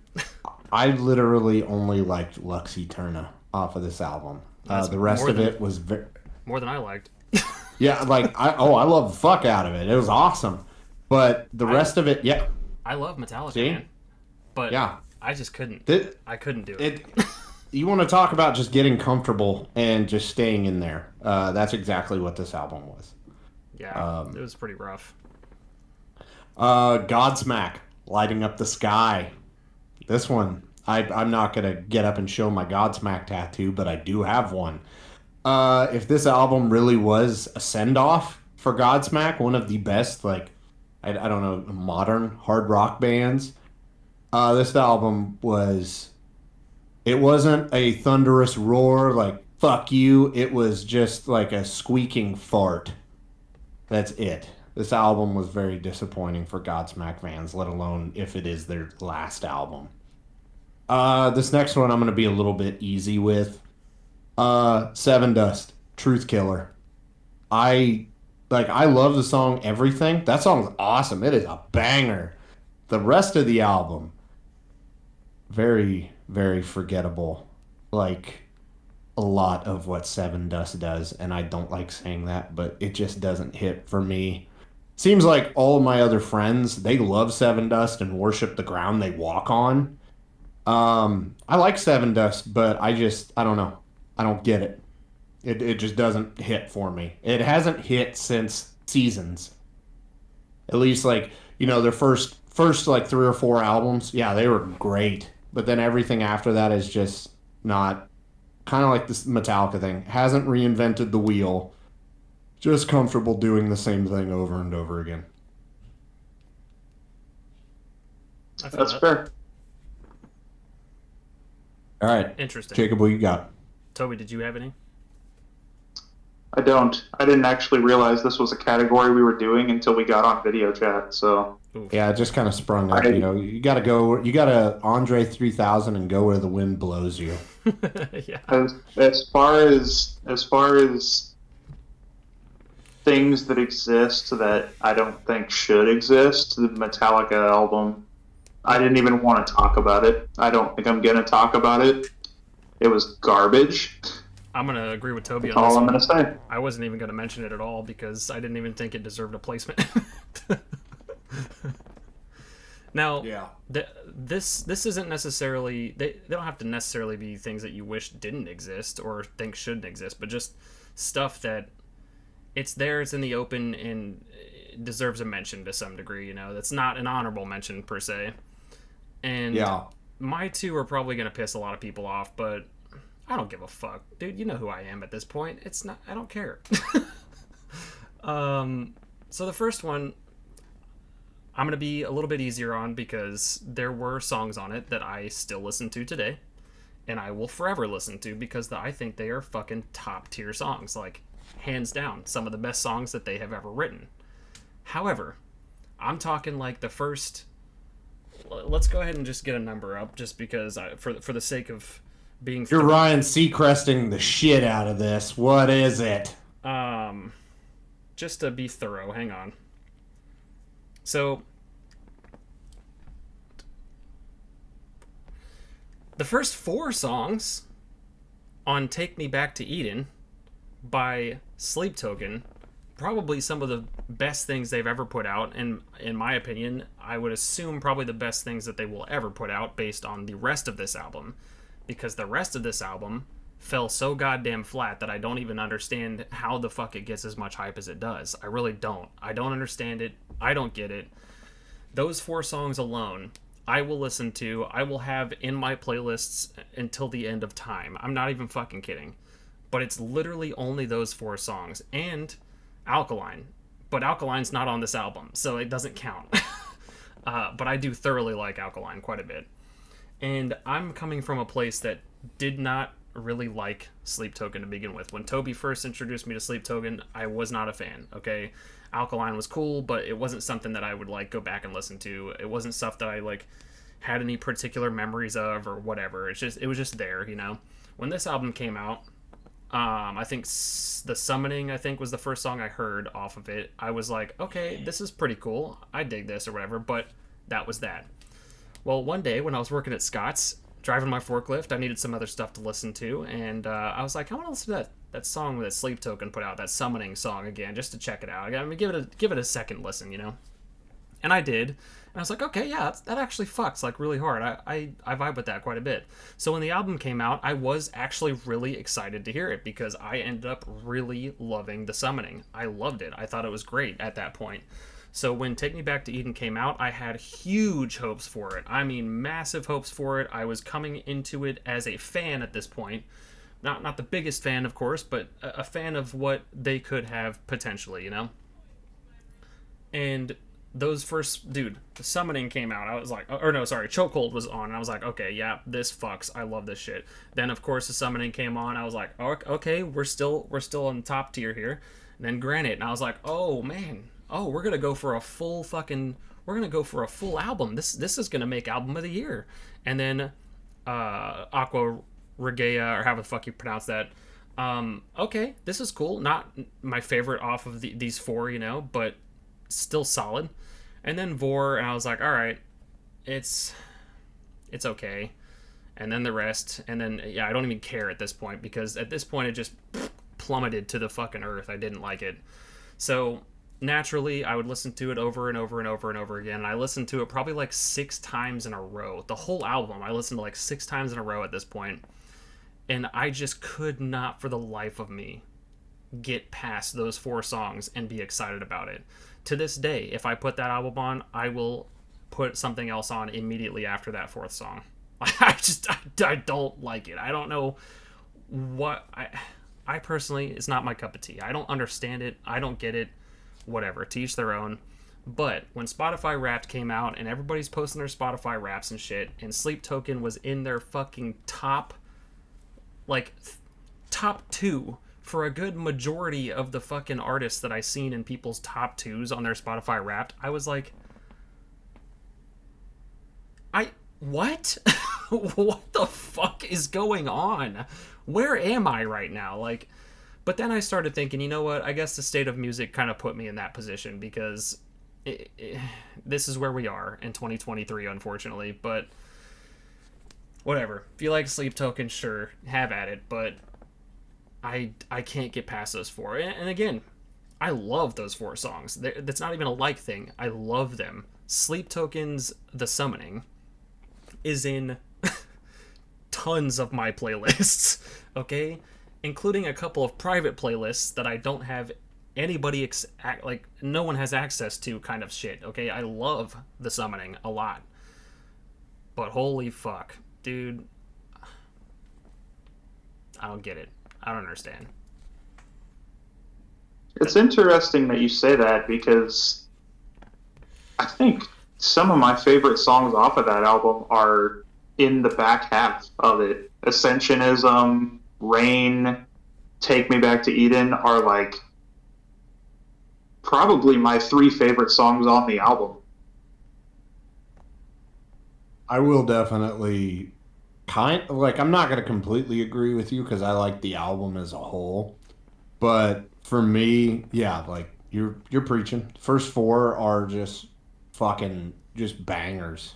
They're just literal fucking monuments compared to the rest of it, in my opinion. Like, well, I don't think that. Like, there's like what Toby said, Ascensionism, Take Me Back to Eden, and Rain. Like, the whole album's fucking good, in my opinion, and Toby's, and the rest of the world apparently too. And apparently everybody else's except yours. Yeah, I get it. I know, and I know I'm the minority there, but for fuck's sake, dude, I just don't understand it.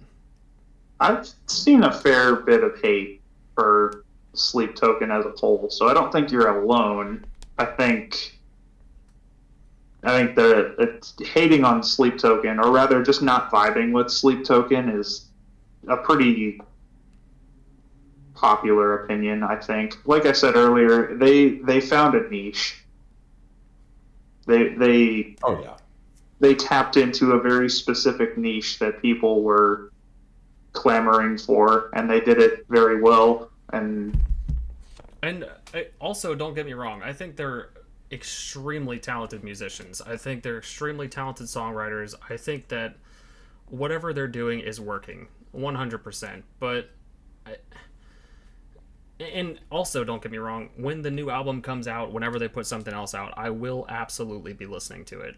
100% I will be listening to it. But this year, I don't know. I was expecting those 4 songs throughout, the level of them. Obviously I didn't want to copy and paste of those songs, but like I was hoping for my level of hype to be maintained throughout the album, and it just didn't happen. I don't know. I don't know. But anyway, that's enough about Sleep Token, because we all can, I think, agree that they put out something fucking amazing this year, and there's no denying that whatsoever.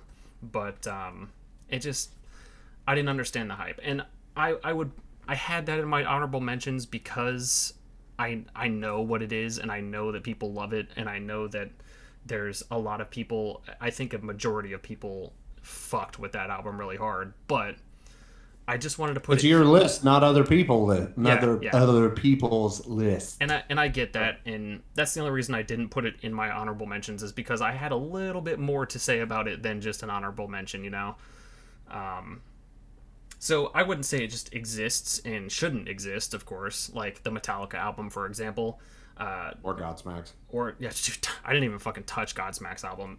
Like, I didn't fucking garbage. I haven't liked Godsmack's music in a long time. And I used to love Godsmack, dude. I used to be singing Voodoo when I was like fucking 4 years old, and my mom would just be like laughing her ass off because I was singing Voodoo by Godsmack as a 4-year-old, dude. I fucking love their old shit, But I couldn't even be bothered to touch Godsmack shit. But anyway, my other your second one. My other gist. Now this one's a whole different story. It's fucking garbage, trash, dookie poop the whole fucking time, and I don't give a fuck what anybody says. But I am a diehard Avenged Sevenfold fan. But Life Is But a Dream is poo-poo, doo-doo, garbo shit, and I don't fucking get it. I listened to it back to back like maybe 4 times, and I did not have a single song, not one song, that I would ever listen to again. Ever. And that is also my same opinion for the stage, by the way. I also could not fucking stand the stage at all. So don't get me wrong there. The stage in this one, same category for me. I don't give a shit. I did not like either one of them.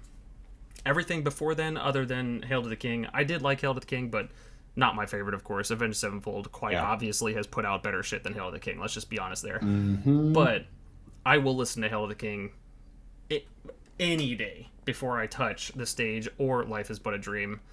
I felt like they were personally doing me fucking dirty with Life Is But a Dream, though. I was like, what in the fuck is this? Now, hear me out. I'm going to try to be as positive as I can be about this, because at the end of the day, I do respect an artist's position in doing whatever the fuck they want, whatever they feel is right, whatever they want to put out is what they should put out, period. And at the end of the day, yes, it is about what the fans are going to listen to, of course, because that's what's going to, get their exposure and make them money and all that kind of stuff. But really the most important thing is that the band and the artists are having a fun time making the music that they want to make. And I will forever vouch for that. I will forever be on the side of the artist 110%. As an artist myself in many different mediums, I would hope that people have the same respect for me. But I didn't like it. I didn't like it. Personally, I did not like it, and I just didn't know. I will never listen to it. As a matter of fact, some of my daily playlists, kind of like, because Spotify knows I listen to Avenged Sevenfold all the fucking time, so they're putting some of these songs on my daily mixes Mark and Shuffle. shit like that. Yeah, and I'll remove it immediately. I don't do that for a lot of stuff, but if I see that fucking like sepia filter, album cover or whatever pop up on my shit in my thing, immediately removed. Done. I can't do it. Damn. Okay. Power to you. So that happened. Look, Avenged Sevenfold, keep doing whatever you're doing, man. I love you guys. I'm always going to be supportive of you guys because I love your music. I grew up with it, and it will forever be in there, especially the Rev era is my shit, okay? I was listening to Avenged Sevenfold's, like, catalog from, like, start to Hail to the King, like, 2 or 3 days in a row last week. I fucking From love start it. to the Hail of the King. Yeah. Like back, like the whole catalog other than the stage and Life is But a Dream, including Diamonds in the Rough. I love Diamonds in the Rough. Oh yeah, that came out a long time ago. Yeah, I listen to all that shit, like album to album to album to album, like 2 days in a row last week. I fucking love you guys, but it just wasn't my thing. It wasn't it. I will say, you guys both share an opinion, and I share that opinion to an extent, but it's not about their new album, but I want to touch on The Stage real quick.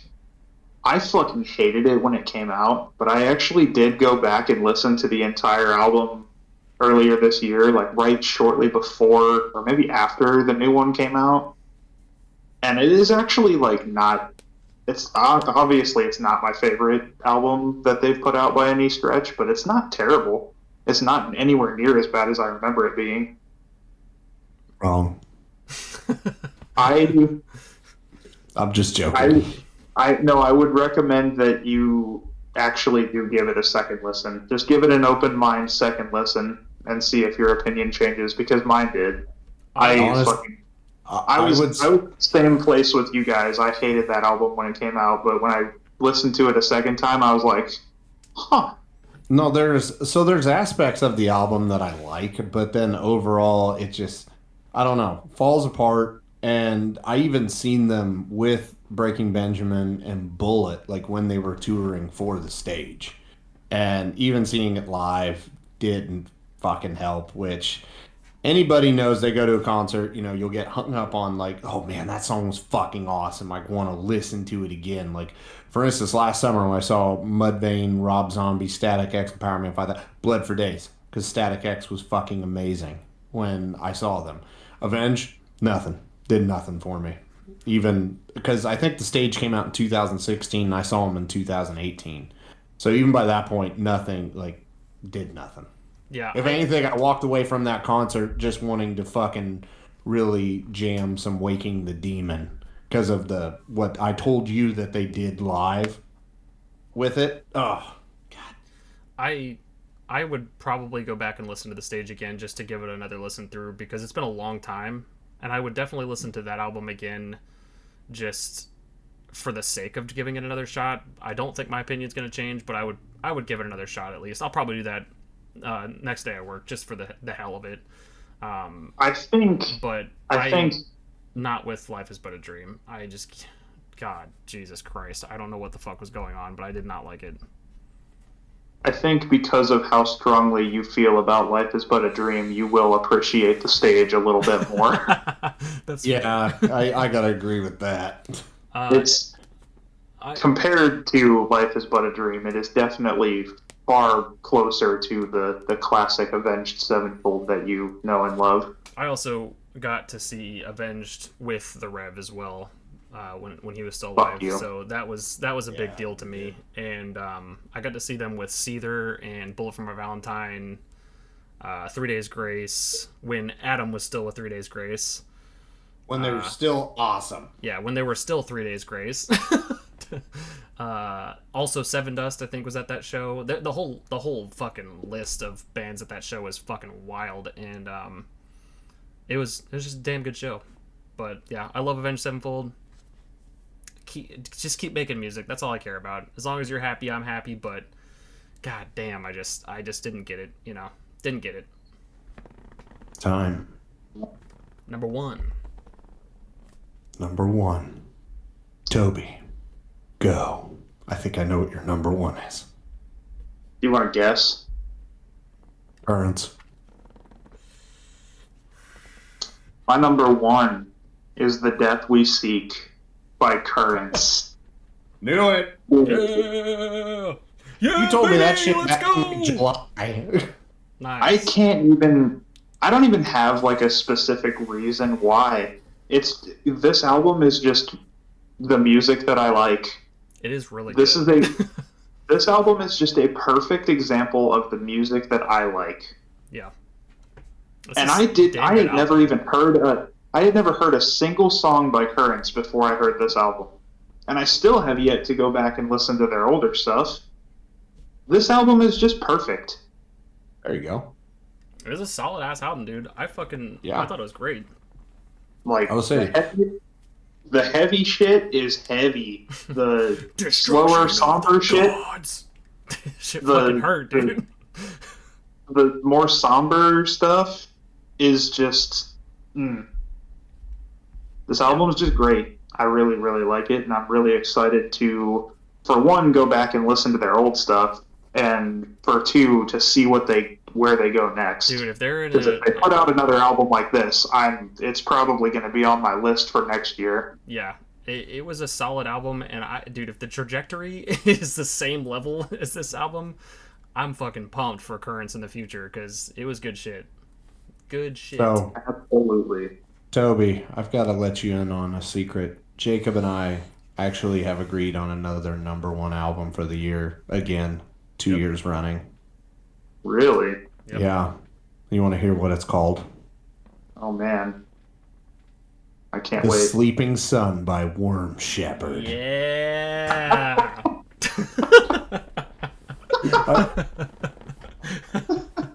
I figured you'd get a good laugh out of that. Oh, man. I feel like we have to explain it now. We have to explain it for the listener at home. Okay, so Toby, I knew. Okay, I did not realize that. Or when I first was putting my list together, I had already known that Worm Shepherd's Sleeping Sun was an EP. At least that's what Spotify said at the time. So I was like, fuck. Well, I guess that's down the drain, because it would have definitely made my top 5 if it was not an EP, because that's one of our stipulations. It's a rule that we have put together for the last several top 5 albums of the year that we have just always followed pretty strictly since we've been doing these. And I clarified in the group chat, I was like, hey, has Worm Shepherd's Sleeping Sun been an album this whole time? Because Spotify is saying it's an album now. What the hell? I swear it was an EP. And we were discussing the EPs and shit, and the difference between them and an album and shit. And Toby's like, well, you see, what happened was he had like 2 or 3 fucking EPs in his list. See, what I said was, this conversation took place today. The day we are recording this fucking episode. This whole conversation happened. This conversation happened at like 9-10 o'clock this morning. Yeah. My list had been finalized. It was done. I was ready to go. Worm Shepherd was like my number 2. And these motherfuckers were like, hey, it's an EP, you can't have it in there. And I was like, fuck y'all, it stays. And then we said, fuck y'all, here's the definition. Boom. And then these guys were like, well, if you keep doing, we have to change our list. Fuck you. Fuck all you. Fuck you. Worm Shepherd was the album of the year. It was a solid dude. It's a banger. The whole thing was a banger. I would say, like, collectively, it probably is EP of the year, 100% for sure. Because even me, not a big fan of it, it was really fucking good. Or not like, yeah, I don't know how to describe that any better, but yeah, it was a good fucking EP. Just listen to it, you'll get it. You'll get it, or you won't. Yeah, or you won't. Then fuck you. Whatever. Anyways, okay. So before I say mine, I think it's almost safe to say that Currents probably is the #1 of the year, because it has made all 3 of our lists in a positive manner. Because, yeah, I don't see anybody else picking my #1. So we're not going to have, like, double #1s like we did in 2021. But, yeah, Currents at 1. What was Currents for you, 5 or 4? 3. 3. Oh shit, whoops, my bad. 3 and then 10 for me. I would say that's probably the From the Crypt album of the year. Would Yeah, you not? I would agree Okay. with that. Yeah, that's a pretty I would good agree. consensus. Yeah. Well, of course you'd agree. It's your album of the year.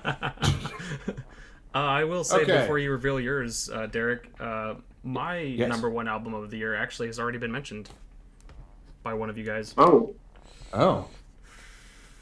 interesting. Yeah, definitely not probably you, Toby.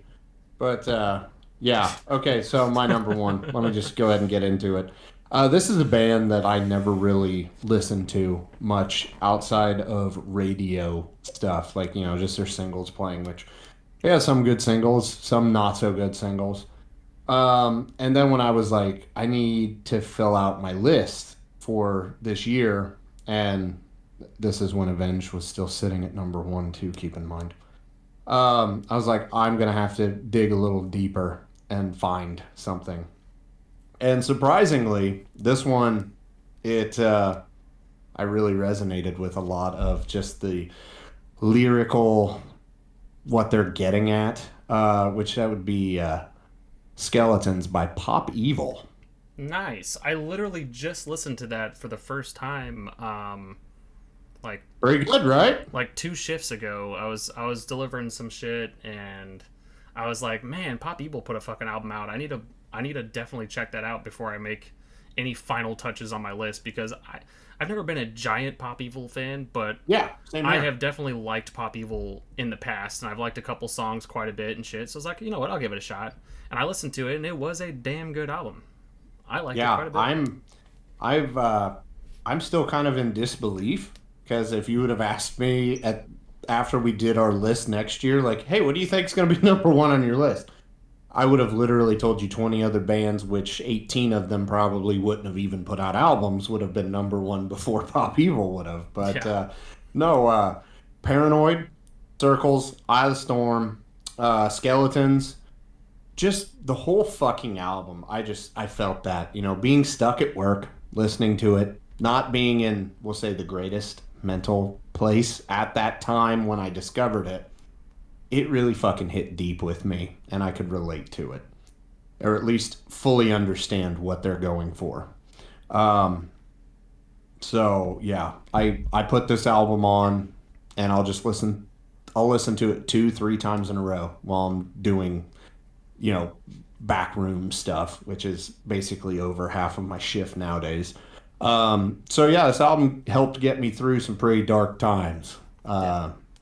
Earlier this year, and by earlier I mean like August, September, and October, and November. The early parts of this year. Yeah, and even December. Oh, whoops, sorry. But yeah, love this album. Would still shocked, but I would definitely recommend it to anybody if they're in the same boat. That's like, oh, I like the radio stuff, but I never really listened to a full album. Listen to this album. It is great. Yeah, it was solid. Solid choice. I liked it quite a bit. I don't know if I'd listen to it above some of the radio stuff that I've heard from them, but it's just the band overall. It's just not my sound, that I listen to a lot. But Yeah. their singles and same shit here. that they put out are just fucking solid, And I did like the album quite a bit. But yeah, I just listened to it last week sometime or a couple days ago, I think, and it was pretty fun. It's pretty cool. Yeah. Oh yeah, I'll have to All check it. Here we go. Yeah, so Jacob's number one. my number one, Derek, actually, you were the one that mentioned them. Truth Killer by Seven Dust is my number Sorry. one. Damn. Yeah. Truth Killer by Seven Dust. Okay, so here's the thing. All right, I love Seven Dust. Okay, I love Seven Dust. I love Seven Dust for a long time. Okay, now Blood and Stone Blood and Stone was kind of flat for me. Not a fan of it. All I See Is War. I liked a couple of the songs off of there quite a bit, but the whole album, meh. It was all right. Kill the Flaw, though. I listened to Kill the Flaw a lot when it came out. I mean, a ton when it came out, especially songs like Chop and Thank You. Letters was fucking awesome. Cease and Desist. Death Dance. Death Dance, dude, awesome fucking album throughout the whole thing. 2015, and loved it. I love the shit out of it. However, since that album, Seven Dust has just been kind of here, you know. And then of course before that album, they were putting out bangers left and right. I fucking love Seven Dust, but Truth Killer, I feel like, in my opinion, kind of came back to that Kill the Flaw a little bit era of what they were doing, and I liked that quite a bit, you know. Is it my favorite Seven Dust? Absolutely not. But I Might Let the Devil Win, Sick Mouth, and Superficial Drug were just fucking catchy as shit, dude. I don't know what it was, but it's the only album that's been on my list other than the Andre album and Currents that I have went back and listened to like countless amounts of times, like over and over and over again, and I think I like it a little bit more each time I listen to it. But man, I just love his voice so much, man. It just fucking hits me every single time. Such a fucking punchy ass drums, dude. Oh man, it's just good shit. No, that's the one thing like why I can't understand, because like every Seven Dust album has that one song for me where I'm like, fuck yes, I like yes. And Truth Killer had everything on it, you know, big single. It was a fucking awesome song. I don't know, it just doesn't do it for me. I mean, that's like, I'm not gonna shit on Seven Dust because like yeah, like you said, like Lejean's voice is it's fucking awesome. I don't know. Just something with me just doesn't click with it. Fucking butter, dude. Just so good. Yeah. I was shocked though. I was honestly surprised that I picked Seven Dust at the end of the day because, like I said, I just have not been into Seven Dust stuff in quite a long time. I mean, since 2015, it's been a long fucking time since I was like repeatedly listening to a lot of Seven Dust. And upon listening to Truth Killer, I went back and I listened to all their old shit again. I loved it just as much as I did then, and yeah, it's good stuff. It's good stuff. I understand, like, I completely get where you're coming from. I understand not vibing with it as much as their older stuff. But yeah, dude, I don't know. I fucked with it so much. Superficial Drug absolutely will be on multiple of my playlists. Same with I Might Let the Devil Win. Probably Truth Killer as well. I don't know. I thought it was great. Solid fucking album. Oh yeah, and that does definitely Currents from the Crypts #1. Oh yeah, Currents made everybody's list. Oh yeah. Now This I'm is gonna actually, real quick, this is the first time I think that we've done one of these top 5 albums of the year videos where I haven't heard either one of your #1s. I'm gonna have to listen to both of them. Dude, definitely. This is also technically the first time, Toby, you've had the #1 album of the year too. That's true. Damn. Yeah, I'm usually the odd man out. yeah, last year it was Jacob, and then the year before that it was me and Jacob. So, congratulations, Toby. You picked right this year. Oh, last year was Bad Omens, right? Yeah, well, we all had Bad Omens in our list at different stages. Yeah. One last final thing I want to discuss, and yeah, I'm springing this on you guys. 2024 hopefuls. Who are you wanting to see put out an album in 2024? Yep. Okay, I've got five. Trivium is on that list because it's been 3 years. Ice Nine Kills. It's been 3 years. Yep. Seether. It's been 4 years. Okay. That's just my own personal thing. I like Seether. Another my own personal thing. Beast in Black, because their last album, Dark Connection, came out in 2021. Did not discover it until 2022, but holy fuck, I love that goddamn album. And then, of course, Breaking fucking Benjamin. It has been 6 years. Make it fucking happen. Christ. They say no. Probably. Fuck, dude. Yeah, no, I would like a new Breaking Benjamin album. That'd be great. But yeah, absolutely Ice Nine Kills and Trivium for me, for sure. Oh, yeah. I think Toby and I could both agree on Karok Angren, too. It's been a hot fucking minute since Karok Angren put anything else out. I was wondering if you were going to mention them. Yeah, if if Kerouac Angren's next album is anything like Frankenstein, you know damn well Toby and I are gonna have that shit on fucking repeat for the whole year and then some. So that'd be nice. All I'm just thinking, looking at my 2024 hopefuls, is if these bands if each one of them puts out an album, that is my legit top 5, and it's going to be hard to pick Hopefully. between all of them. Yeah, that's why they're hopefuls. I swear to God, if Trivium puts out a shit album, I'm gonna cry. I don't think they can. It's gonna be hard, but look, man, you can't win them all. You know, you can't win them all. We have so far, and we'll keep winning. It's a tradition. I think Fair.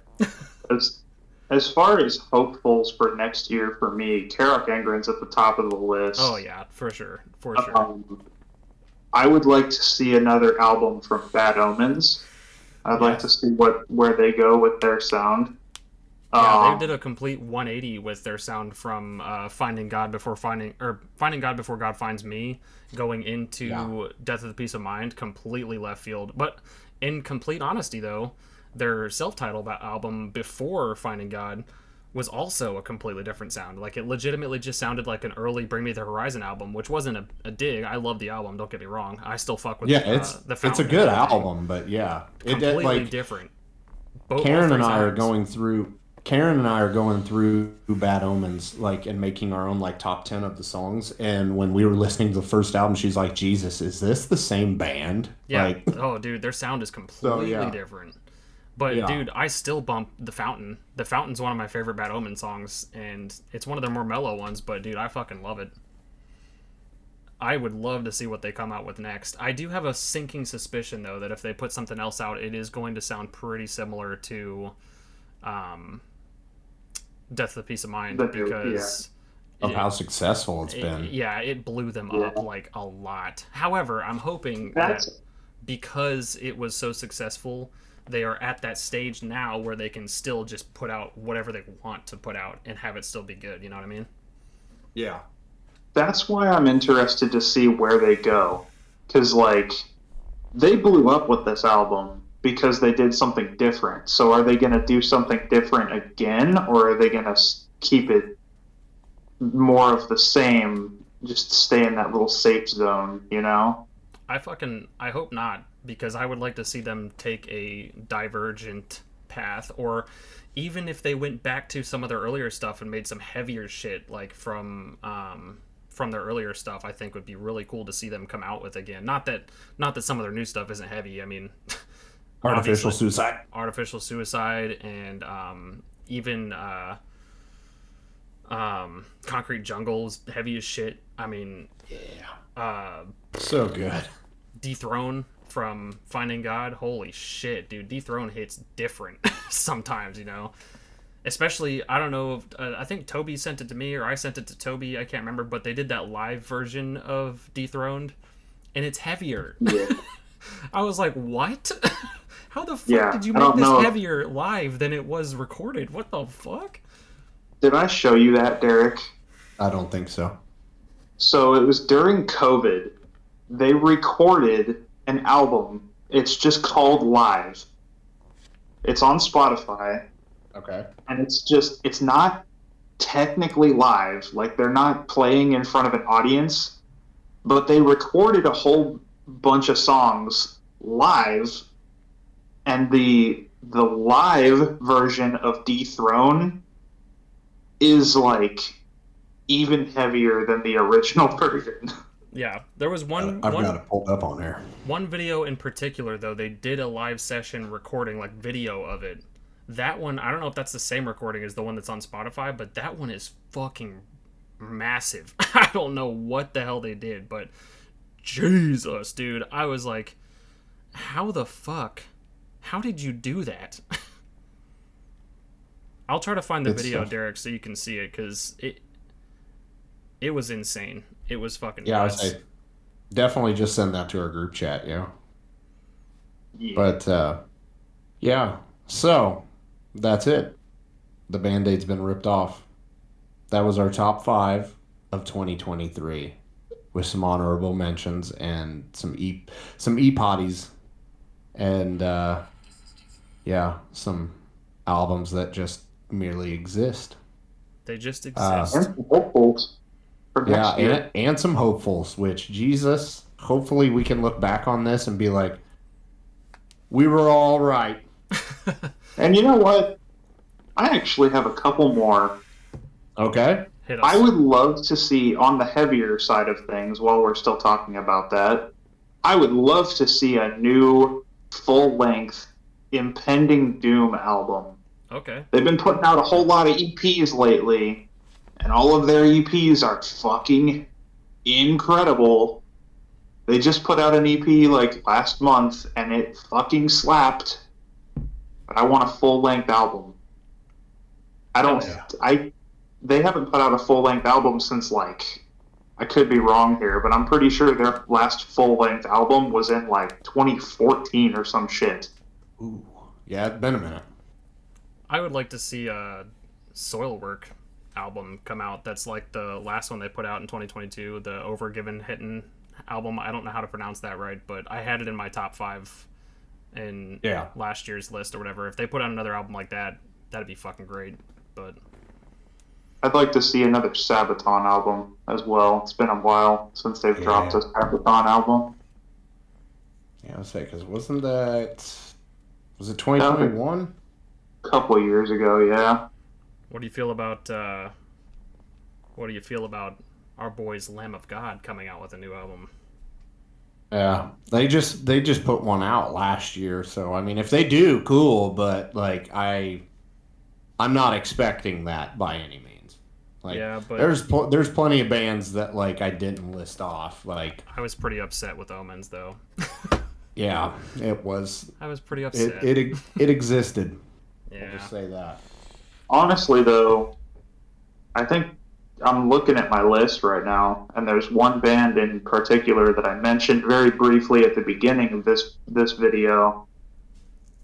Kublai Khan needs to put out a fucking album next year Facts. Big facts. because it's been like 3 or 4 years since they put out an album. I think I could be wrong. A band I've been listening to a lot lately actually would be sick to have a new album come out, but they just put one out last year, so I don't know if they will.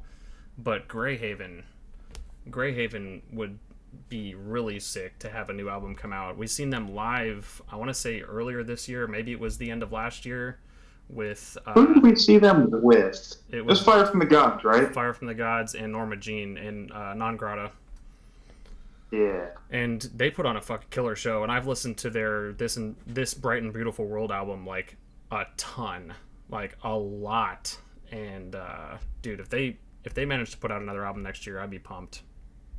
Even though it looks like they've got like a 4-year album cycle, but again, they don't have a whole lot of stuff out, so maybe they do have some stuff in the works that they just, I don't know, but it'd be cool to see. Yeah. All I right. think every band needs to put out an album next year. Make this video fucking hard for us. Yeah. Yeah, Give us a please. challenge, but a fun Yeah. challenge, not a hard one like it was this year, but a fun challenge. Yeah. God. That's why like I'm my 5 that I picked. It's been over 2 years for each one, 6 for certain bands, and yeah, it's time. We're ready. They need to get fucking ready. That's all. The end. Absolutely. Back. Agreed. 100%. I'm gonna be uh, fanboying like hell when Trivium puts out their next album. So and Oh, Ice you Nine fucking Kills. know it. On our awesome little podcast we got going here from the Crypt, we'll definitely be talking about the new Ice Nine Kills album whenever it comes out and discussing. Honestly, we might do one beforehand just to speculate on what movies they could be doing, because That'd be fun. that'd be a fun episode, honestly. So, Hell yeah. and then But, it'd be fun to see which ones actually make the cut, if we're actually right on any of them, and all that kind of stuff too. Yeah. So, Jacob, do you want to unveil next week's episode? Or, sorry, chapter? The next chapter, next week's episode or chapter is going to be. You're gonna have to refresh me because I'm like gonna pull my thing up. Jesus. Krampus. Krampus. Christmas time. Yes, that's right. Okay, yeah. Christmas horror. That's what we're talking about next week for our new Christmas episode. Only because Terrifier 3 ain't out yet. Yeah, exactly.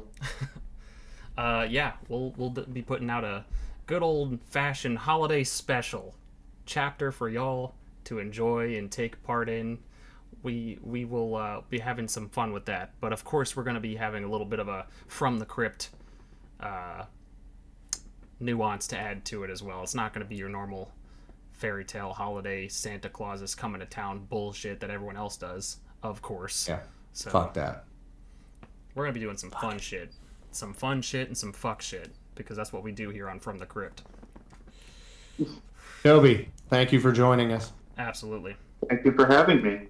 Yeah, absolutely. You're the series regular, so yeah, you're welcome anytime. Hell yeah. Yeah, you got to come back and talk Resident Evil movies with us eventually. That's facts. Yeah. I still need to start watching those movies.